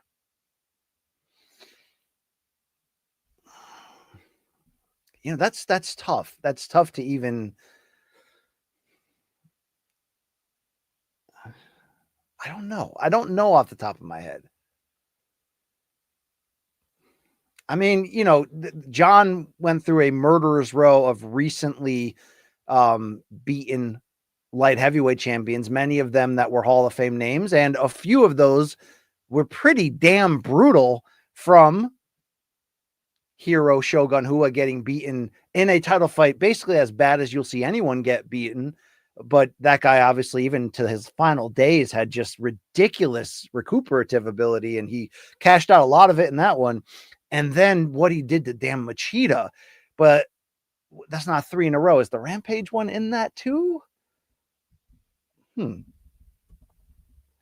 me call up Boney's resume. It's certainly not the same gravitas of like killing heroes and butchering them in that same regard, but it's close. I mean, Machida's no one's hero. Okay, the order was Shogun in March of 11, Quentin Jackson in September of 11, which 4th round submission, it was pretty one-sided. Like, the Rashad fight was a lot closer. Rashad actually hurt John in round 4 worse than John has ever been hurt in his career, he said. It's just that Rashad either couldn't capitalize it or didn't fully know it at that moment, how hurt he was. And John obviously is amazing at dealing with adversity in the cage. And then Machida right after that. So you go Hua, Rampage, Machida. The Rampage, despite a clean, dominant win, isn't on the level of a gouging on that level. So it's an interesting question. That is one that, I was going to say, besides Randy Orton, great call at 9:15 a.m., the true legend killer who went from one after another and just embarrassed them. Oh, we got the answer in the dude. Alan Dubb supports the show. Alan Dubb's an international man of mystery, and Alan Dubb will challenge me on my BS, but sometimes Alan Dubb gets it really right. That's the answer. So first of all, thank you. You're talking about Manny Pacquiao when he directly, as Jim Lampley said during it, carved up the beautiful face of Oscar De La Hoya, then knocked Ricky Hatton the hell out in round 2. Just I mean, basically ended his career, basically. And then he goes in there against Cotto, and they deliver 4 of the most insanely exciting rounds that nobody talks about anymore from 2009. That everybody just forgot that the first 4 rounds of Cotto Pacquiao was Hagler Hearns at welterweight, and that's not hyperbole. Okay, it wasn't Hagler Hearns level, but it wasn't, it's that those first 4 rounds are insane. Pat got hurt big time. Cotto stood his ground. The fact that Cotto lasted until getting stopped in the 12th round and rounds 5 through 12 were sad and gross to watch. Yeah, he carved up another hero. Alan, thank you very much. That is like destruction of legitimate ass heroes in a damn row right there. That's how we do it. All right. Yeah. Also, guys, Big Bad Baines is back in this chat. I think he got off on parole finally. At least he got off, right? Yeah. Okay. There we go. Mike Conlon says Volk and Max were top 3 featherweights of all time. Then Oliveira for a second belt entirely. That, yeah, no one, I don't think anyone's going to beat that for a while. But it is an interesting question to look at big name boxers and MMA stars and say it has to be 3 fights in a row. And it has to be against decorated champion level guys that are almost legends in people's eyes. Wow. It's a great question. That's why we play this game every Wednesday. Okay. Shogun. Hoo-ah! Yeah. DJ Serenity. That is Al Heyman. Al Heyman. Al Pacino's favorite fighter there. Thank you very much. And Brody will tell you that Pacquiao run, it hit different, Alan. It really did. All right. It really did. Bro Fidelity Records, my guy right here. Hi-Fi. Hi, BC. Hi, bro. Any thoughts on Bo Nickal's announcement? Which announcement? I have not heard of Bo Nickal announcement. That he will be competing in the Hulk Hogan, Eric Bischoff wrestling promotion, which is not, correct me if I'm wrong, this is not pro wrestling. This is competitive Olympic style wrestling, correct? Amateur style wrestling. Report suggests he is not leaving the UFC and will do both. Interesting here. They're going to let him do both? Is TKO down with this? Is TKO going to get into another combat lane and try to monopolize it here? I don't know. That is interesting. I'm not surprised in a sense, not just because of Bo Nickal's wrestling ability and he's still in his prime, but because the RDR fight in the recent stretch, like the stock's low. He's got, and he's not super young. The juggling both, you have questions when you hear that, but let's see where he goes.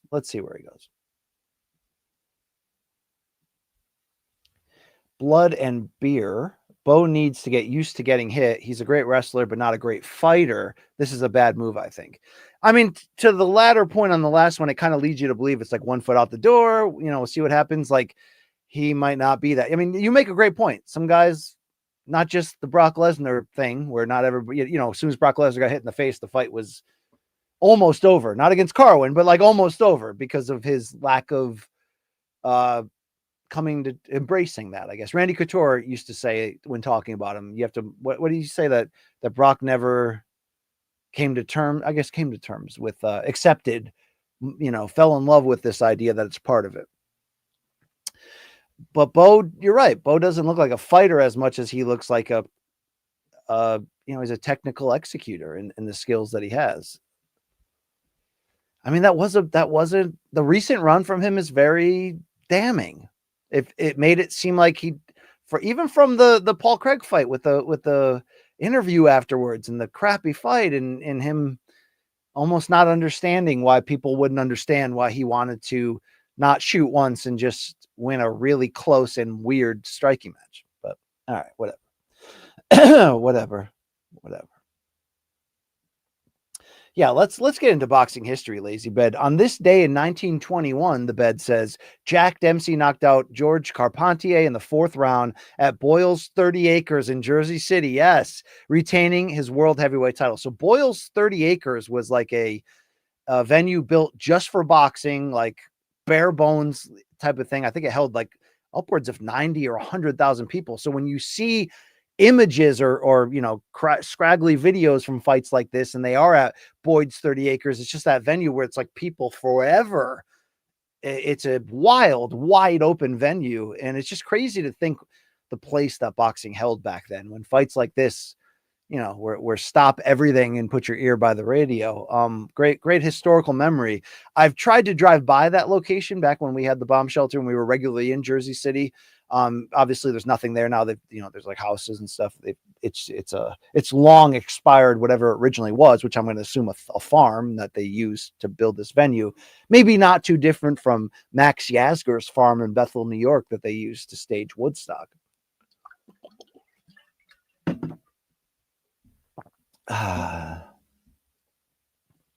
Brody says, BC, let's be honest, the days of white boy wrestlers and MMA is over. It's all foreigners and hood dudes like boxing. Okay, all right. Well, it is foreigner wrestler heavy at this moment. I mean, I think not in every case, but in a lot of cases, I see that in boxing a lot. Guys are just hungrier in some of these other countries, especially, the countries, second and third world countries where it ain't easy, where getting to this level in, global combat sport and big fights in America is, there's a different level of motivation to get there, to not just save you from where you came from. But I mean, yeah, that's why I've enjoyed the balls on the young American boxers lately, even if they're collectively in a slump, these 5 or 6 princes. By the way, check out my interview on this BCX if you haven't yet with Shakur Stevenson. It got more traffic than I expected, and he's pretty salty in it. He's pretty angry. He wants to hurt Zepeda, but he did reveal some interesting stuff. So check it out if you're down. Okay, if you're down with the okay, thank you. All right, yeah, we hit that. Thank you, Dustin. Appreciate you. And this is Alan W. Oh, wow. For the fresh cut. Thank you, Alan W. I'll accept that super chat, but donation. Thank you, brother. You know what I'm saying? Shout out to the chicks at Sports Cuts. All right. You know what I mean? There we go. That's what happened. I used to be like such a snob for my hair, and, would like not only have a regular barber, but would always be kind of scouting for other ones. And then you get old enough and you're like, it's just a fade. Everybody can handle it, So shout out to Sports Cuts, because then I'm getting the full, the full man salon done for $24. Can you beat that? I don't know. It's also pretty lame, but I'm into it. Thank you. Let's hear more about this. Let's hear. Oh, we got more Alan W. Paddy, is BC if he was a fighter? Well, that's both a compliment and an insult aimed at both of us. But thank you, Alan. Paddy Pimblett is BC if BC was a fighter. I probably would, because I do have this trope where I fall for pretty boy fighters. Paddy's not really a pretty boy. He's more of a goofball. But for some reason, I end up liking the Oscar De La Hoya fighters. It's the idea that these guys can be put together gentlemen, but could be badasses and fight their way out of a room. You know what I'm saying? Paddy's not necessarily that, but Paddy is a goofball, and I like goofballs. So yeah, all right. Yeah, I guess you're right. I would be Paddy Pimblett, which ultimately means I'd surprise you when you underestimate me, but I'd ultimately not live up to the expectations that my hype or goofy personality suggests. Okay, thank you. Yeah, there we go. Trying to outlive those type of ways, but yeah, thank you. Okay. It's true. I mean, sometimes you got to look in the mirror and face the truth, right? All right. Song Jin Chung. Am I pronouncing that correctly? Song Jin Chung. Thank you, sir, for sliding in here. Appreciate you. Why does Luke Thomas, I believe, joke about Long Island Luke's relationship with his girlfriend breaking up? And does it bother LIL? Seemed kind of testy recently. Well, I mean, there's a couple of things to say about this. One, Long Island Luke's a big boy, and he does sling back and counter. His comeback this past week of no, I'm not a Marine, to the question of have you ever purchased a woman of the night was hilarious and well timed. So there's that. B, this morning combat. This is locker room stuff, and Luke's a playful bully in that regard. C, Luke tends to. I mean, you could say the same thing about me for sure with my crappy comedy attempts and the consistency of the same bad joke all the time. Luke can harp on the same topic for far too long. But ultimately, though, we're all good behind the scenes. Ultimately, does that annoy Long Island Luke? I'm sure it does. But like, Do I do things on the show to purposely and aggressively annoy Luke, knowing that his reaction is the best form of content I can create in that moment? Yeah, I'm a chef. You know, I'm an artist. I'm cooking these things up. You know what I'm saying? Like, yeah, there's a cause and effect, right? So yeah, but no, they're good at the end of the day. And if they weren't, Long Island Luke would bring it up behind the scenes. But no, we're all good. We're all good. Why does he do it? I just think it's a convenient joke for Luke, right? Luke falls into a lot of jokes where you're like, wait, that's hypocrisy. It's like, yeah, that's Luke. Or that's all of us too, by the way. But yeah. All right. I gotta learn how to use these better. There we go.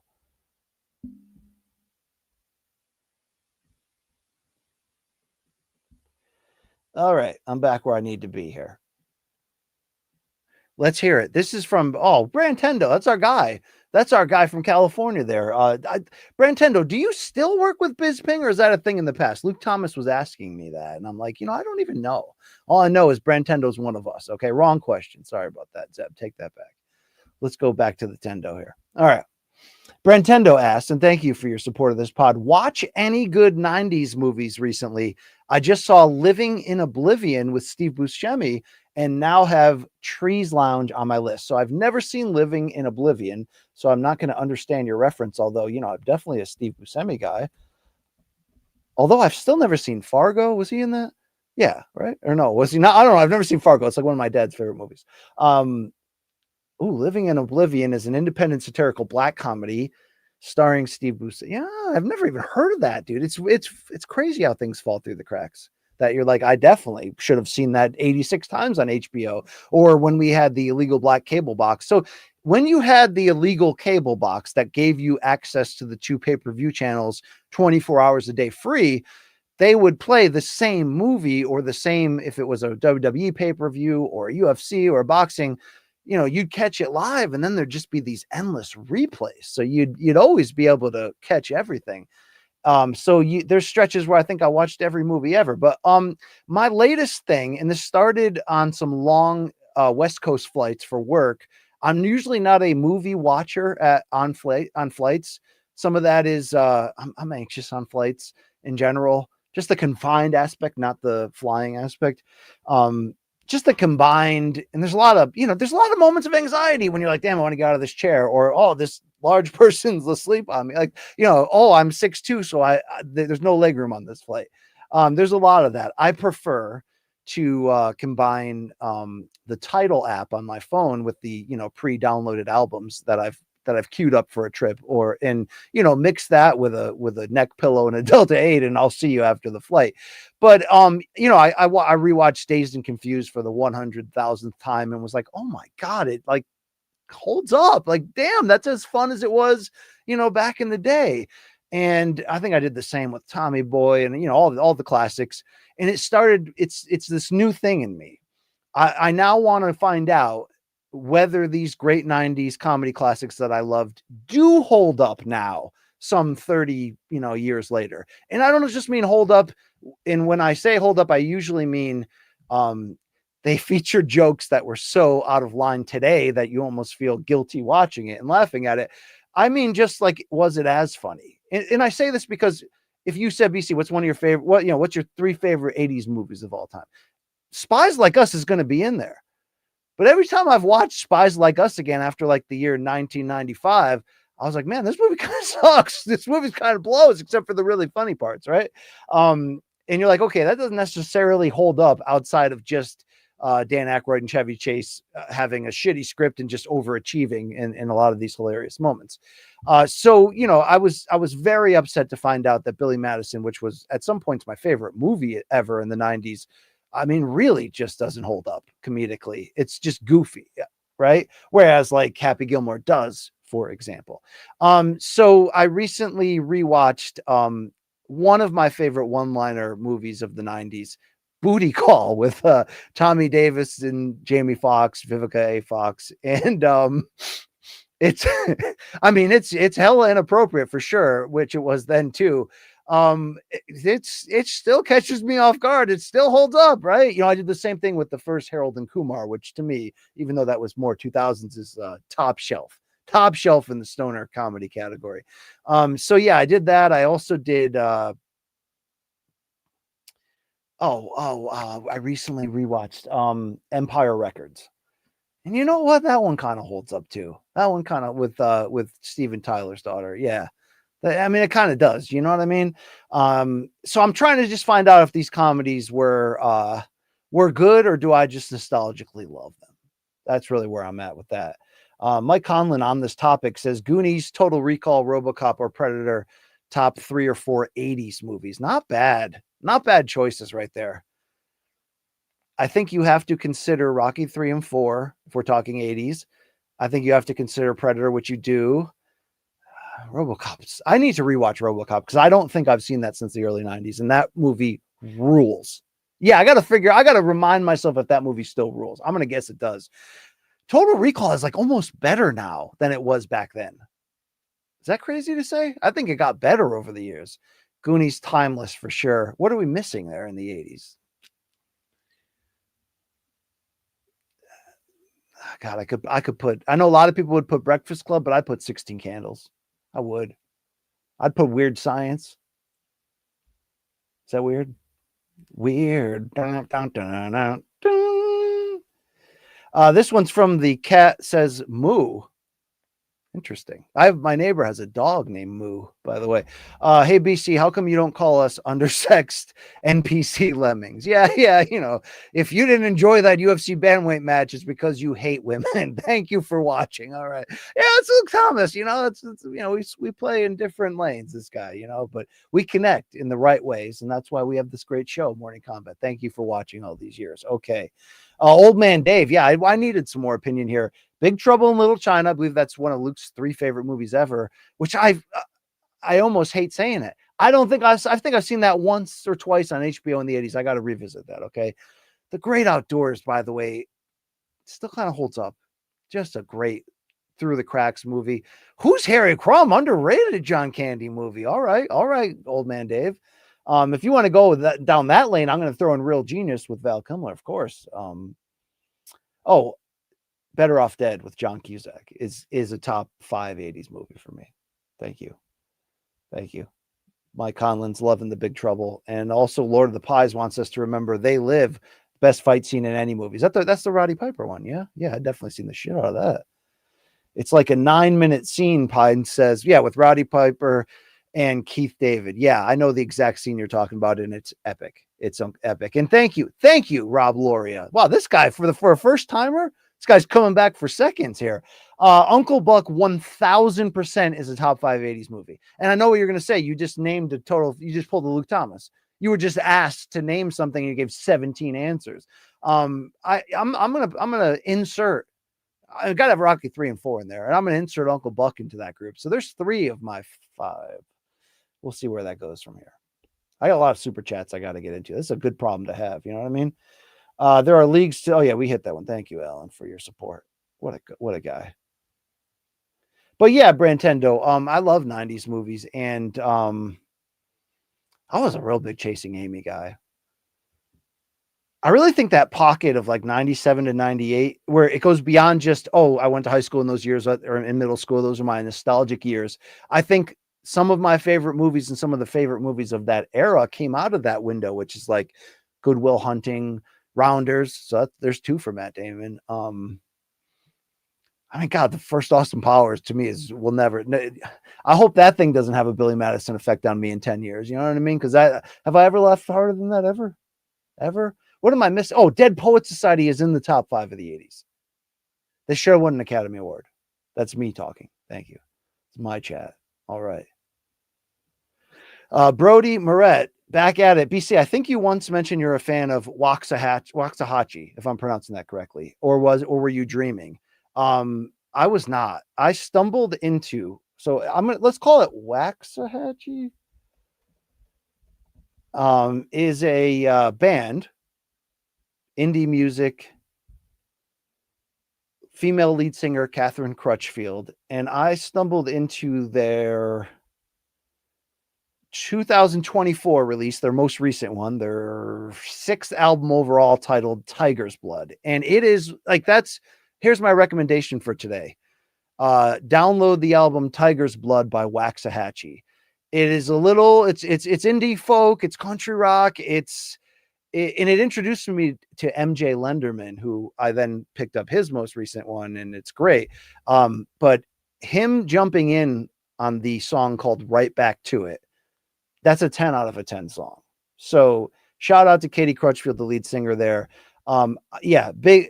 So what I've done since then is I've downloaded their 2012 debut, American Weekend.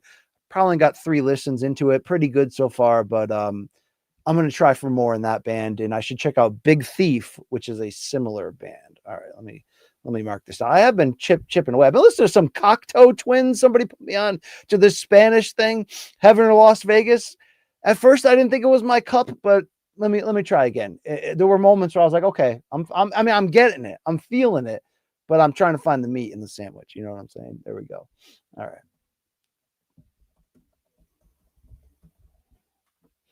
Thank you for playing, Brody. All right, this is Sydney Frankenstein. We love this guy. Who? Thank you for coming into here. Who wins a Paddy versus Gamrot fight? That's a very good fight. But you know what? I do think that's a matchup where Paddy could get a very good win and get it the right way, because of the fact that he's good on the ground, Paddy, which can offset to some degree the strength of Gamrot's game, which is his wrestling and his control ability. Paddy's not going to drown there. So does this become more of a striking battle? Well, I'll take Paddy striking over him right now. Yeah, I will.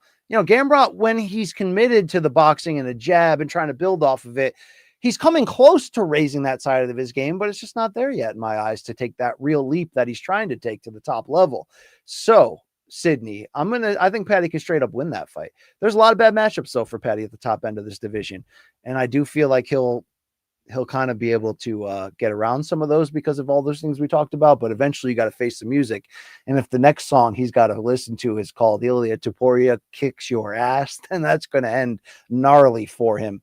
Alan W. face it. Well, yeah, I mean, that's an abrasive way to say that, but yes, 1990s Vivica A. Fox, who I think even then was right around 40. I mean, we know, I don't know if I'm allowed to say this as a white man, but we know black don't crack. So, I mean, she's probably amazing today, but yeah, it's an exemplary way to put forth that notion, but underrated in that run, right? I mean, the 90s are hard, especially if you were in high school and college age like me, and it's like Jennifer Love Hewitt kind of carried the end of that decade, right?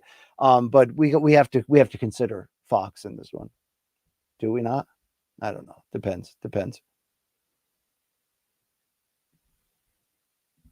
Devin Tuck. Thank you, Devin. Tuck that mangine in, please. Is there a market for true freak show fights? Yeah, there will always be a market. I just think it's hard to sustain that because it's always going to be hard to reproduce the either freak show fight or extreme crossover fight like a Mayweather McGregor, right? Anytime something like that hits and it's a monster success, it will create a rumbling effect of copycats for as long as it can sustain. Did I believe that this crossover celebrity boxing wave would still be going? Not a chance. If we go back to like the first Logan Paul KSI one that did big numbers, or the Floyd Mayweather Logan Paul one that was sort of an oddity that brought in real fans. You got to credit Jake for taking it so serious and building this business that he's built to keep it going. But true freak show fights are like Jake Paul, Mike Tyson. That's a freak show fight. There's always a market for that because casual people like, why does pop music appeal to the masses, right? Like, for the same reason that there will always be a market for true freak show fights, but it does have to, timing does matter. Who's involved certainly matters. And timing matters because, like, if you're just continually finding ways to throw the old thing at the wall and people get sick of it, people are really sick of Jake Paul right now. It's true. It's a true fact. I don't know about the young kids. I don't know. I have to get in the head of, my kids are 17. They couldn't give a damn about Jake Paul's boxing, but I'm sure there's 20 somethings that have been brought into the sport because of Jake, and maybe they're Jake fans. I don't know. Whatever. You guys are sick of me talking about this for sure. Yeah, am I allowed to express that sentiment? I hear people say it a lot. I don't know, whatever. You know what I mean? Thank you, Lord of the Pies. Despite the, unfortunate Boston Celtics related ending of her marriage, shout out to Nia Long, no doubt. An all-timer. You know what I'm saying?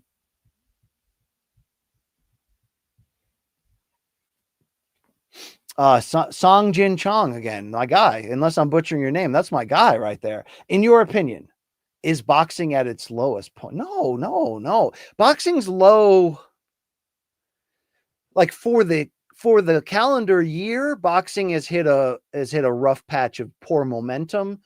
Um, and there's just this lingering uncertainty with a lot of the broadcasting realities. Will all promoters have a big home? And then you tie that into the Saudi takeover and now the TKO Zuffa side of it. And it's like, there's a lot that it's still figuring itself out. So in a stretch like that, it's more often going to be uncomfortable and you're not going to get everything you want. But we're also still in the turkey era, and love it or hate it or love it. And at times, maybe we can lean both ways, but like Turkey brings it with the matchmaking. I mean, we're right around the corner, and this is one of their weaker cards, but we're right on the corner from this Hamza Shiraz Berlanga Shakur Zapata doubleheader. I'm fired up for this, So um, I just like, we're in a rough patch for American boxing. That's a separate conversation. American boxing's down low at the moment. And it's in the cyclical up and down of not only the health of boxing, but the health, the security of sports journalism jobs and things like that. Like, it's been a rough couple of years for the business. And some of that is just the evolution of technology and streaming and fighters having their own podcasts and so many different things, and the habits of our day-to-day changing. And, people aren't going to websites as aggressively per se. All that stuff plays into it. But I really think though that, it hasn't helped the chaos, the fallout chaos from the Turkey thing, mixed with, although it's unrelated to Turkey, mixed with Paramount getting rid of Showtime at the end of 23 after a massive year, HBO dying out, less than a decade before that. American boxing, although we did have PBC's launch in 15, and PBC was on Fox, and Top Rank just recently on ESPN. These were signs that were good, and we've had some not good but great years in boxing recently. This particular year's been more hit or miss, and we certainly had a small, slow June calendar, but it's going to pick up now in July in a big way. I mean, just on July 19th alone, the loaded Pacquiao pay-per-view card, Bam Rodriguez in a unification with Diego Pacheco on that DAZN card, and Usyk Dubois and Holloway Poirier 3. What a day, right? So no, boxing's not at its lowest point. Because Turkey is, at least what he's saying, is planning on staying in. There's the Ring Magazine series has been built, bringing big fights. We need some stability in the U.S. from the standpoint of American power promoters having powerful, enduring broadcast homes. Yes, but things do change so fast that I'm trying to remain optimistic on where it's going. And then you bring in the UFC tie-in. I mean, that's gonna, on Netflix, like, that's gonna start this chain of events, I believe, that has the potential to lift the sport. If you have really big fights that the mainstream's into, like, it's hard for that not to help lift the sport, even if you have to deal with a certain annoyance level of casuals talking about your sport or Stephen A. Smith all over the broadcast, like that inevitably happens. But for a bad couple months and a down first 6 months to this year, but yet within a chaos period with a lot of highs from the standpoint of matchmaking of late, we're going to be fine. We're going to be fine. American boxing, though, it's rough. Let's see. Is ESPN going to sign with anybody? Or maybe ESPN becomes the home of Zuffa boxing. And how quickly can Zuffa, have enough of a roster to be a major player? Some things need to be figured out for sure. But that Larry Merchant's line about you can't save it, you can't kill it. Boxing will continue on. I just hope we're all, between boxing and UFC's down a couple of years from a momentum standpoint, I just hope that I can ride the wave and keep standing.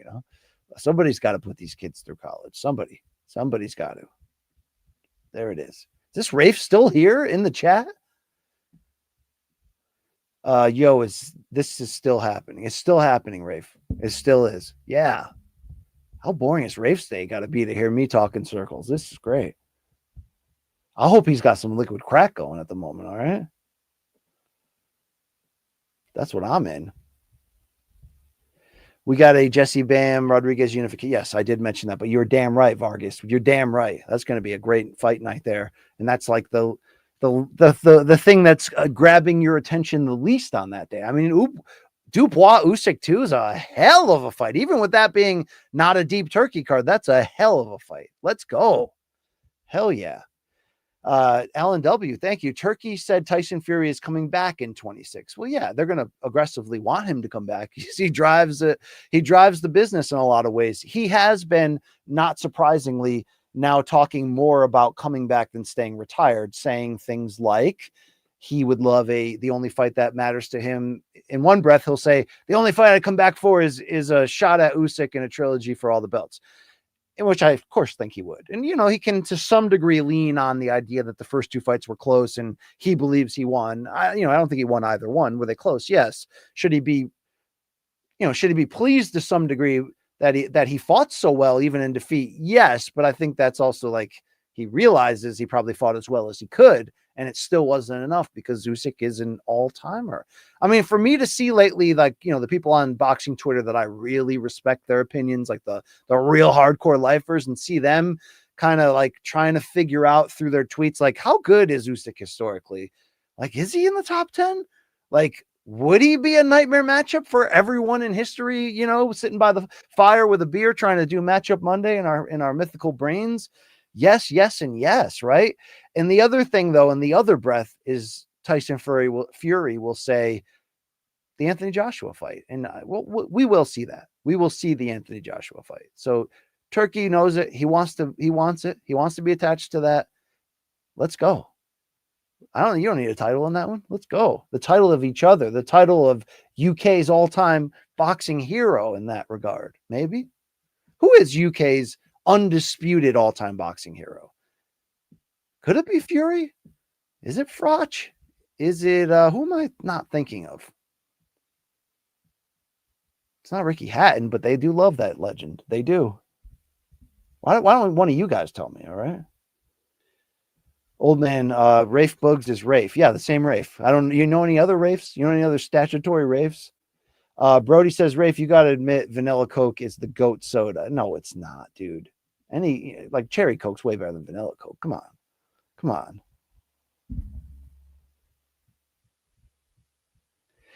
Brody also says, I like boxing being niche, BC. I get it. I'm a gatekeeper. I don't want these new kids coming around. No, I get it from the fan standpoint. I mean, I've been a fan through some way worse years of boxing. 2012, 2014, when Rafe wrote that amazing piece for Grantland called The Year of Suck 2014. So was I confident that year that boxing was going to, still be pumping and still be going? But no, I get your point.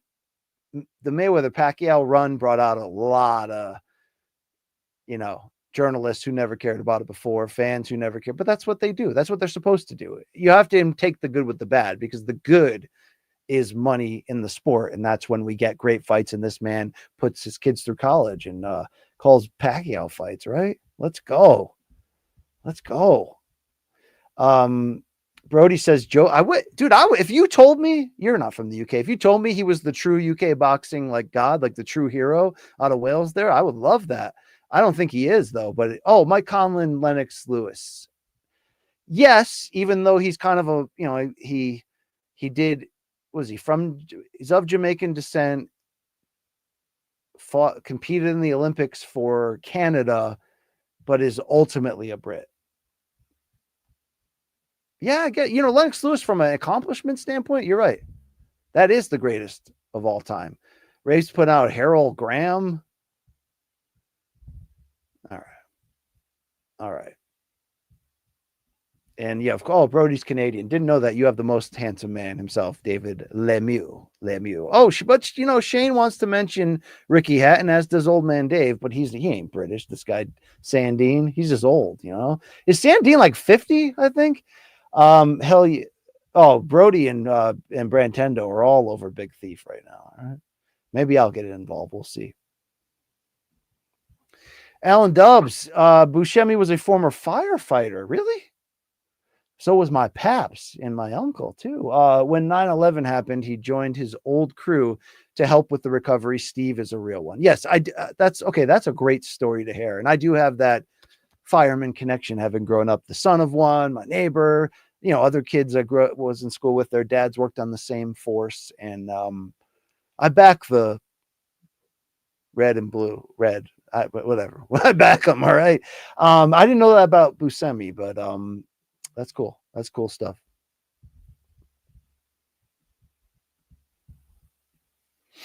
Emilio Vargas is back. Thank you, dude. Appreciate you. Dazed and Confused is the greatest high school coming of age movie ever. Dude, it's up there. It's up there. Also, just barely missing out on the 80s is Terminator 2, but also incredible. Yes, that's early 90s. One of the Terminator 2, one of the best in theater experiences on opening night that I've ever had. That I remember walking out of that with my dad just being like, what did we just watch? That was the coolest thing I've ever endured. That was, I felt it. I could hear Jimmy in that theater. All right. So is Dazed and Confused the greatest of what I consider to be a genre that I never want to outgrow? And that's the, people in their late 20s playing 17-year-olds in a coming of age party, get in trouble type of movie. Maybe American Graffiti was the first of, how to film a movie that happens in one night of that type of hijinks, and we've certainly seen others. I mean, Back to the Future is almost that, although it's obviously also sci-fi. And I've heard people, because I know people, whether we're talking about Jay Aaron or my guy Bill Engelbeck from Naugatuck, they're like, Back to the Future is the greatest movie of all time. And I won't say that's true, but when they say it's the perfect movie, it might be the most perfect movie of no wasted time, just like perfectly story presented, told in the front of your brain for the rest of your life. Suddenly you're watching Jay Aaron's documentary on it.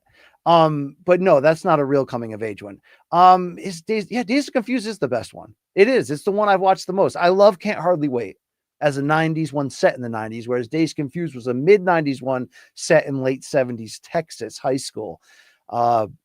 Yeah, they did. They win. They win the you're right, Emilio.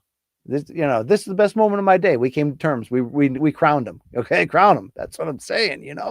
Does Animal House count? They want to know here. Who asked that question? Let me get it deep in here. That was Mora 503. Sergio Mora, probably. Does Animal House count? Animal House is I mean, I guess it's weird. I guess there's a gray area because it is kind of that, but no, Animal House is a party movie, maybe the greatest party movie, right? What an era of those type of movies when you consider that Animal House and Caddyshack came out and right after each other. That was a time for this kind of movie. Yeah, you're right. Dazed and Confused has a total Animal House element to it. There's no question. And so it Can't Hardly Wait in a softer sense. I mean, there's a lot that cross over into this, even like a 16 Candles or a Breakfast Club, the John Hughes classics had that high school coming of age element to it too. Even Uncle Buck to some degree. The 80s ruled, man. I mean, the 90s ruled too. Dang. This decade doesn't rule like those did. Am I just an old guy? Yeah, I'm an old guy. All right, there we go. We figured it out. Emilio says Dazed, Confused, and Superbad are untouchable in that genre. I've still never seen Superbad. I know. I don't know. Brody says Abner's got to get you some sweet sunglasses for the Pacquiao fight. Yes. Abner is he does wear the sunglasses because of the eye trouble that ended his career. So it's more for that factor. But Abner is a snazzy dresser. And by the way, I never, I will say I always enjoyed interviewing Abner. He was he was a great talker. He's very charismatic. I loved his fighting career. I thought he was great to watch. So many fun fights, but I never really knew him. And dude, he's like the nicest guy in the world, a family man, just like humble, and he dresses spectacularly. Really, he does. Really, I got a thing where I have to text him every time because I've got like a soft, almost powder blue suit that I like to wear, a little Miami flamboyant vibe. But he has like 18 powder blue suits and they're all better than mine. So I'm always like, make sure you're not going powder blue this time out. All right, there we go. Yeah, let's keep it going here. Brent Tendo's back. Hey, bro, thank you. You don't have to do that. I got to throw this in here. Just saw your question. Okay. Oh, here we go. I work with Bisping on a freelance level now. Shoot interviews with him when fighters come to LA. That's awesome, dude. By the way, I get the feeling Luke hates me. No. Luke does not. It's just Luke, who has said it himself, is the worst at first impressions of anyone of all time. He had, it's a shtick. It's his demeanor, dude. He's ornery because of his medulla oblongata, right? He's a feral beast. You got to go like around him, not through him. You know what I mean? There you go. Old man Dave. Luke hates everything good. Yeah, for the most part. All right. I mean, Luke has worn me out before. I don't mean in like the gross way. I just mean like, Luke is Luke. You gotta, but man, we're magic on the mic, and the real Luke is a great person, obviously, or I wouldn't partner with him, to be honest with you. All right. A true family man, a true nice guy. He just, he's got some blinders to some other things. You know what I mean? Oh my God. Yeah. BC says, Steven, do you take a dump with Ronaldo before the broadcast? No, that's not part of our, we do actually, right. I have to take, so I over hydrate myself when I work, particularly like podcasts, or we used to have a thing when I'd be on the road for Showtime and Malka would be producing. I'd be like, I don't want one water. I need my own case of water. Like, you know what I mean? I'm a camel. Call me Brian Camel. So, especially when I'm nervous too, and you get that anxiety before the show. So I'm always on the verge of having to leave the table to take a whiz. And, I set it up with the stage managers to give me the cue when I've got, at least 2.5 minute break in the broadcast where I can do that. But, they usually we do the rehearsal and then we're done. And then there's usually like this 10-minute window where all the announcers go together and take a whiz. This is the inside details you can only get about the bathroom schedule of the prime announcers, but that's where we're at with that. All right. This is my guy. How am I saying your name? Good or bad? Sanjin Chung. Sangjin? I don't know. You and Luke compliment each other well. Thank you. We do. Chemistry is real. It's a real thing. Luke hates everything except for Ilia. Almost true. Loves Tukey. So shout out to the Tukes. By the way, Tukes is the best. She's fantastic.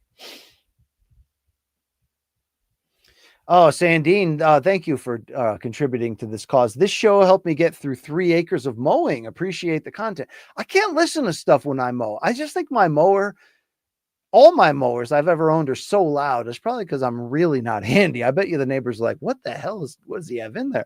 I can't listen to stuff while I mow. I do wear the ear covers though. But, yeah, I usually do the podcast thing when I have to grocery shop.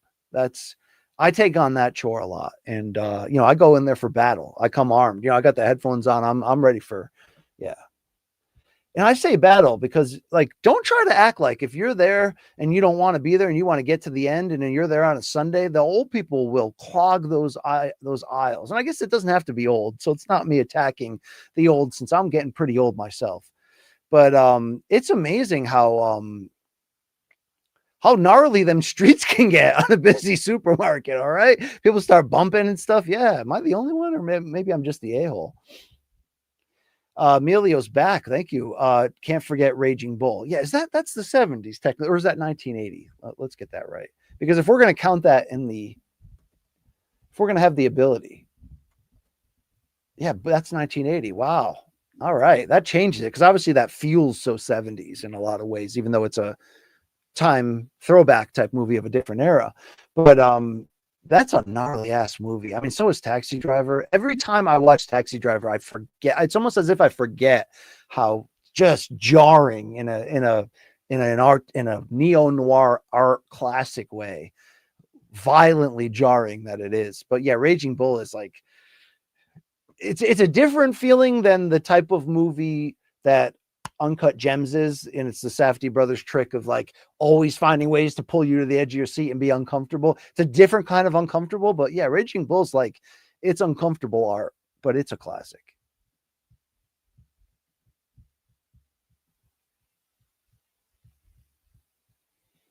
If you guys are looking to see the inner workings of Dave's ear holes, he's going with the Samsung earbuds on the riding motor. There you go. Riding mower. Dude, I got a flat tire on my mower right now, and I'm waiting for the new wheel to come in. And the first one, I obviously ordered the wrong size, like a J-hole. And I hope this is going to be an easy change because I don't want to have to be begging the neighbors again. You know, it's like, how many times can I ask people for help? You know, there we go. Yeah, thank you for that. Oh, we're back at it again. Brentendo again, dude. Thank you, bro. Had to jump in after seeing the Big Thief recommendation from Brody, I believe. I saw Waxahachie with Jawbreaker at the Palladium, dude. That must have been a great show. Holy crap, Brentendo. I'd love to see Waxahachie live. I've never even considered it. I'm very new to them. And I mean, that Tiger's Blood album, that will move you. That thing's great. Oh, wow. Seriously, get in. If you can handle that genre, get into it. Listen to Shark Smile from Big Thief. Let me add that. The Brentendo special. All right. And then just listen to the entire Masterpiece record. All right, I'll take this seriously. They better bring it though, Brentendo. They better absolutely bring it. No, thank you so much for joining today's chat. We're flowing here. All right, we're flowing. Lazy Bed's back. Flashback. Dirtbag BC is on his gross couch with his big orange bong and some Dominoes. Yeah, that would have been Mike's Pizza Palace. And there was no Domino delivery in Naugatuck then. I don't know if there is now. What's playing on the TV and blaring on the stereo? So you'd definitely be referencing the apartment I had from the year 2000 until until the end of 2004. Yeah, I was there 5 years. 3rd floor apartment, downtown, overlooking the town green. That's about as dirt bag as you can get. Oh, I had this awesome, my aunt handed down to me a very used leather couch that had, like, you know, when those couches are at like the end and it's like you slide into the couches, you know what I mean? You can't get out. It was one of those too. So that's what'd be going on.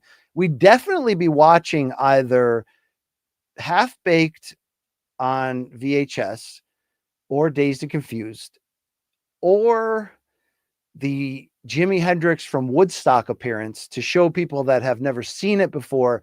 Just there's points in that during Voodoo Child where Jimmy's got hands in places you didn't know were possible on a guitar.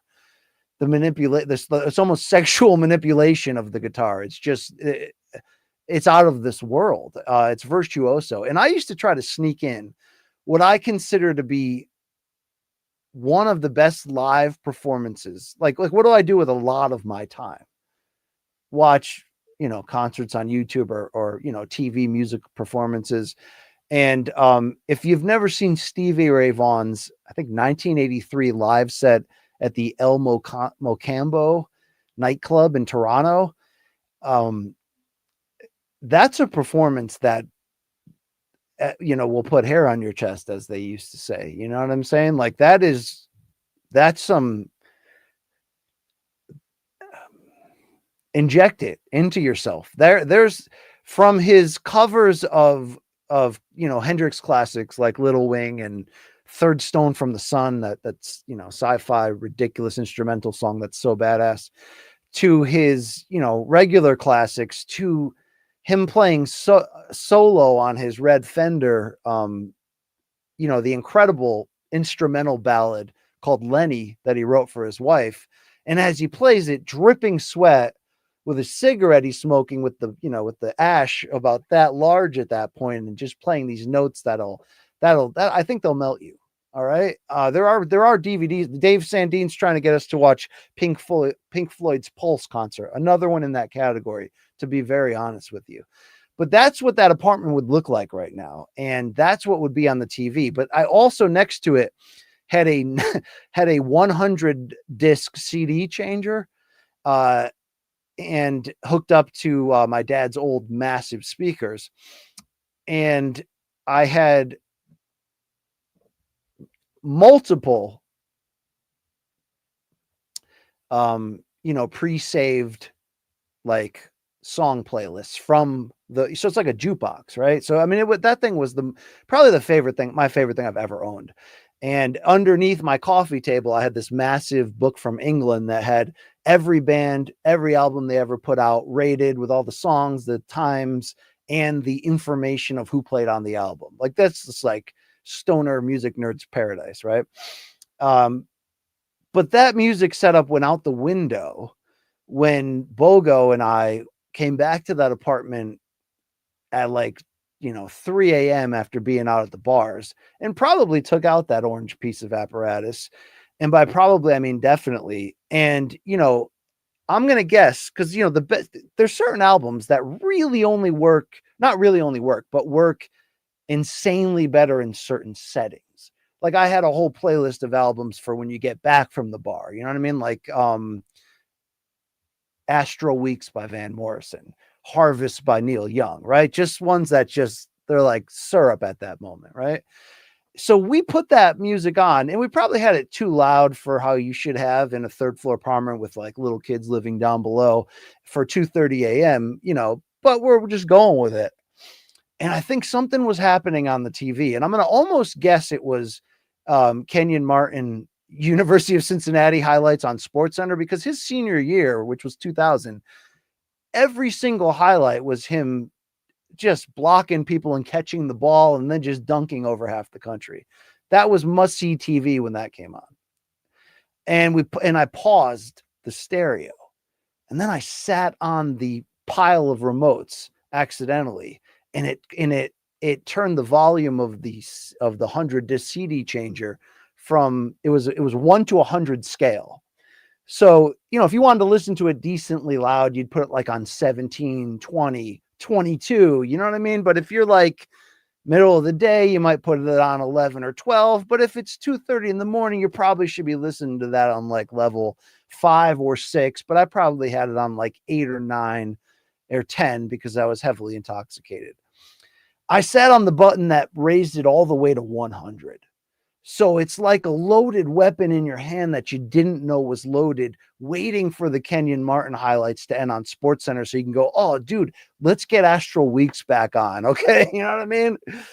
Oh, Sweet Thing, I think was the song that was on at that moment.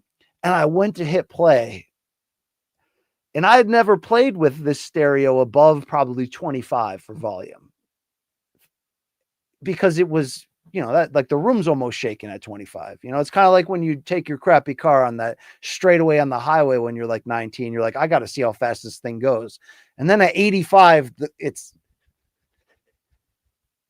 shaking so much. You're like, I could end up in the ditch before I realized I got there. Right. So when this thing played at 100, and I mean, we're 8 sheets to the wind. I mean, we're out, we're out of our minds at that moment. Like to say like the amount of pain, first of all, I mean, at 20, that thing's loud as hell, but at 100, it was like, and we just looked at each other for a second, and he panicked. And even though we're in the 3rd floor, he opens a window and he's got one leg, and he was going to climb out onto the like the sloping roof outside the window. And I like snapped out of the jarring pain, and I grabbed it and just, couldn't figure out the buttons. And I actually heard the speakers just blow like, and then I turned that thing off. And we still say to this day that we lost, Bogo and I still debate whether we lost like 25% of our hearing all time in that moment, or potentially more, right? Like it's one of those moments in time, right? I don't think I ever even used that stereo again because those speakers were done. My neighbors never spoke to me again for, for what that was worth, but I probably had that coming too. But yeah, what a time to be alive, Lazy Bed. Who would have thought that story would come out right now? All right, great. Alan's back. He says, thank you, Alan. He says, 90s mall rats with Chasing Amy is your thing. Dude, Chasing Amy was my thing. I loved that movie. And I did get is it Kevin Smith? I did get in a run with him. I saw Dogma. I saw almost everything there. Yeah, Mallrats is great. I wasn't a Mallrats guy necessarily, but I enjoyed it. I didn't own it. That's the difference between owning it or not, in my opinion. Although, I actually probably did end up owning that at some point at VHS. Really, right when VHS was no longer cool, I had just an obscene collection of 80s and 90s comedy classics. That was like so sad when you were really into something, but you could see it coming that, oh crap, I'm gonna have to go from cassette to CD. Although that actually I welcome that because cassettes, the amount of times cassettes would get stuck and the shit come. I mean, it was it was horrific. But that was always sad because you're like, damn, I got to start all over again, right? And then you hate playing the old thing, yet vinyl's back and it's the best thing ever. Who would have thought? But you're right, Alan W. You definitely are right. I think that's just because vinyl's perfect. It's just classic. It's perfect. I mean, it's big. It's a story to be told. You know what I'm saying? All right.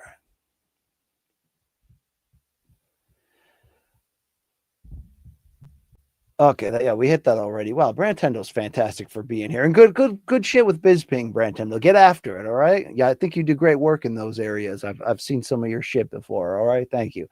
This is Tobias. Wow, who's this guy? Wow, welcome. Thank you, brother. He says, I always thought Luke is the brains and you got the jokes, but I realized more and more that you got the brains and the jokes. Luke just there to rant. That is definitely overlooking elements that Luke brings to the table, no question. But I appreciate what you're saying there. I mean, look, the show is ultimately built around Luke's takes and my supposedly comedic responses or my lighthearted responses, or the fact that we can then flip those roles if we're talking about boxing, as opposed to MMA. But I do think like obviously, there's a reason why we had a pretty big fan base and had a pretty big one in the beginning. And that's because of the fan base Luke built on YouTube, like no question, I mean, you got to give him that credit for what he built and still is sustaining in the MMA space for sure.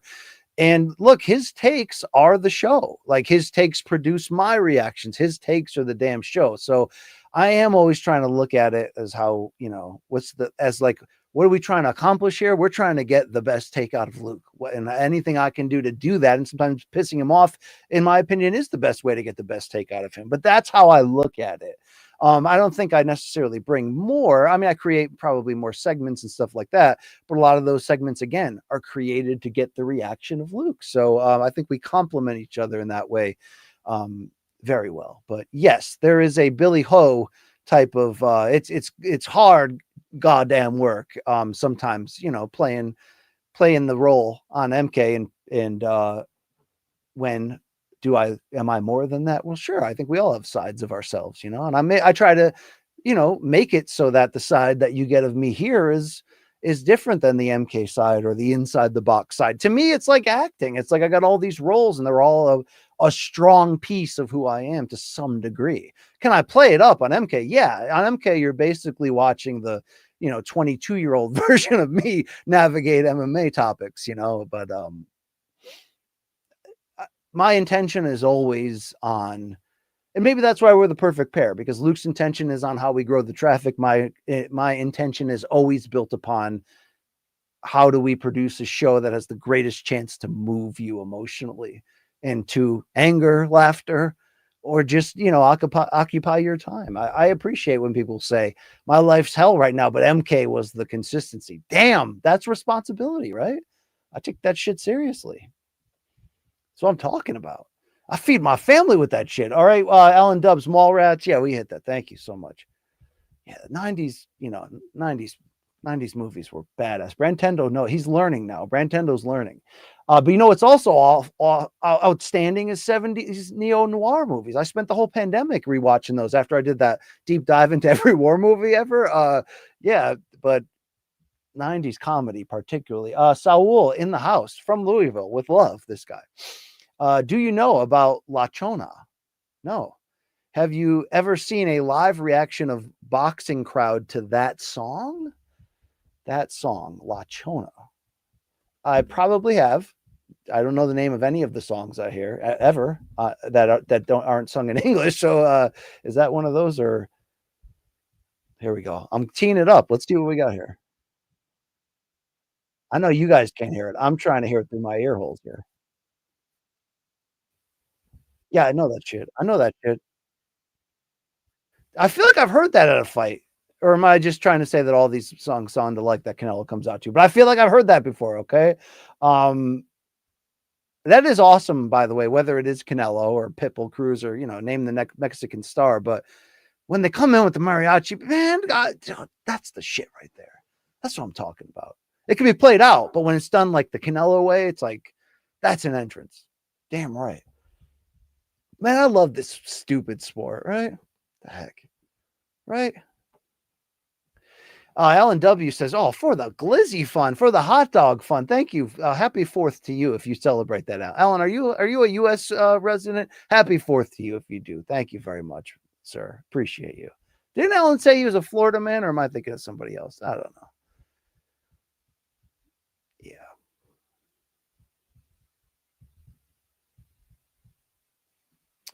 Yeah. Steven says, BC, what did you think hearing the UFC sound effects for the Canelo-Crawford press conference? It was, what do you mean by sound effects per se? What did I miss? What did I miss? What are you referencing? All right. I don't know. I don't know what you're referencing. In fact, that third one, I didn't see the full broadcast. I saw a lot of clips, but I really liked what I saw there. Maybe I'll go back and check that out and see where the hell you're talking about. All right, let's take this thing home here. Here we go. Song Jin Chung, my guy. We hit that. Thank you. I never deleted that. Also, Lazy Bed. Hit that one. Man, we hit that one hard. Bro Fidelity Records in the house. Will you be streaming the Black Sabbath final show Back to the Beginning this weekend? I didn't even know about this. I attended their OG reunion in Birmingham at the NEC back in 1997 with Fear Factory as support. Good times. Wow. Okay. No, I didn't actually know about this, but these can go really good or really bad. I think when Cream had their comeback in 05, it was good. It was good. This Genesis last run has not been good from what I've seen, but that's interesting. Yeah. I'm always fearful. Even now when guys I really want to see that I'm like into their 70s work now at a crazy pace, and it's like, oh God, Graham Nash is still touring at 80, Steve Winwood. Part of me is like, damn, I still want to see it so I could have seen them. And there's this charm about seeing them at an advanced age, especially if they've sort of evolved their live show. And yes, they're going to be playing the hits, but sometimes it can be different. And then sometimes it can be really sad, and that sucks. And that's why sometimes I'm fearful to see them at a certain age, especially somebody that rocks. It's a lot easier on the singer-songwriter folk side to pull that off.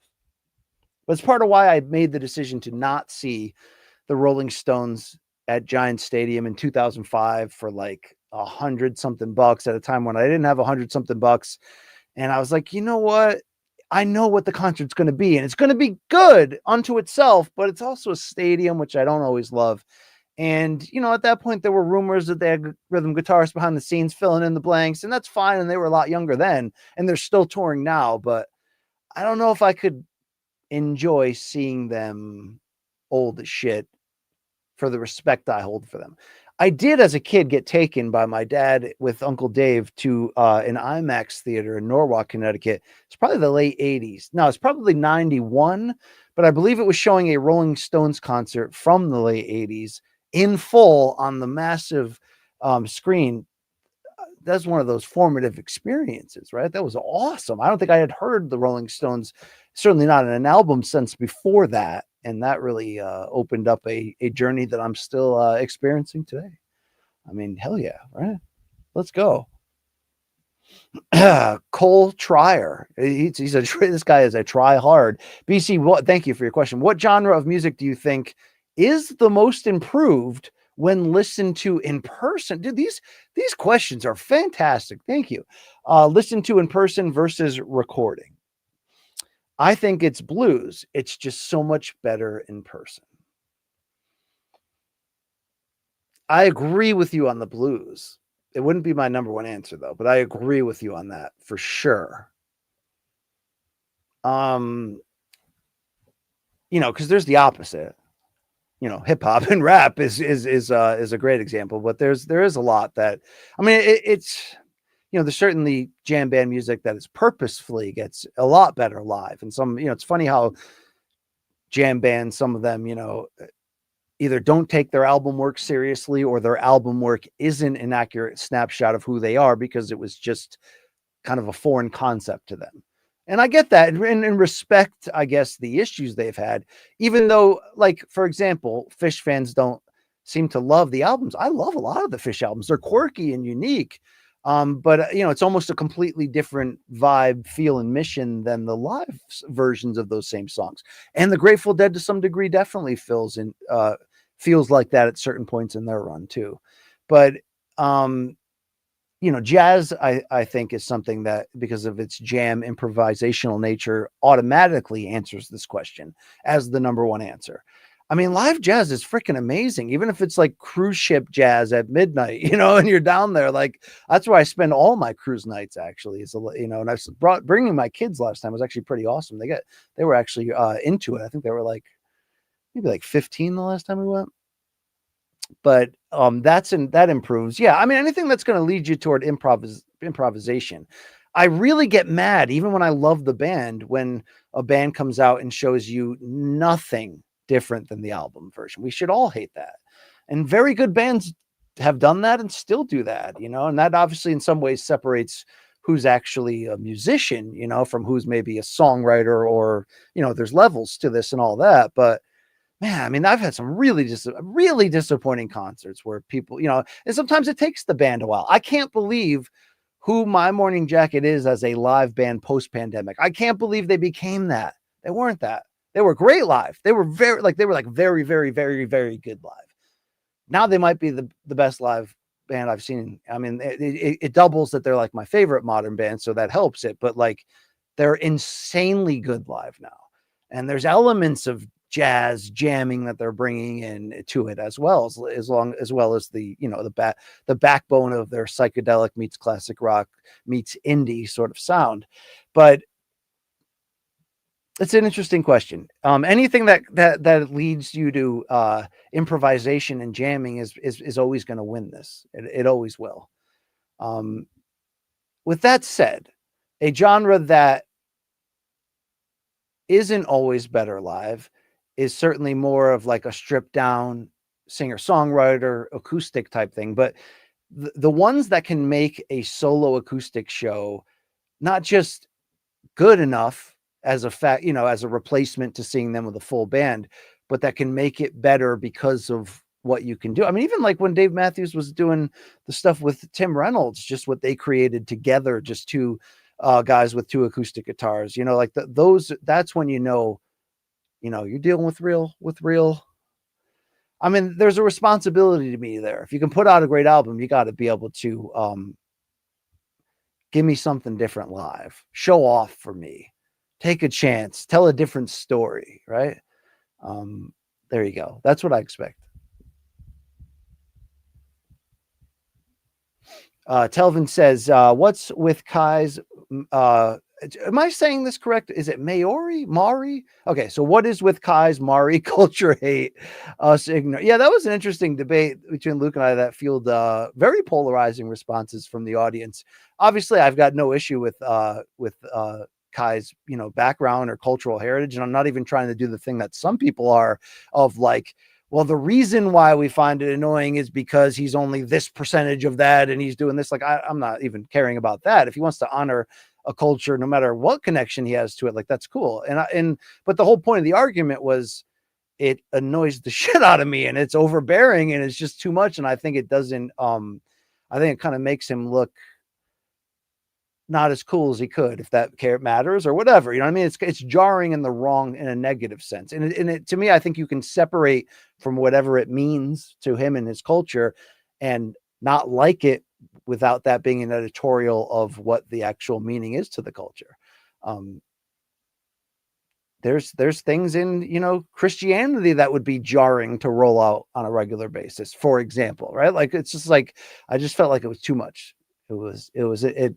It gnawed at me, but that was me. I have an opinion. I got paid to have an opinion on the show. You guys get to decide whether we're wrong. You know, there we go.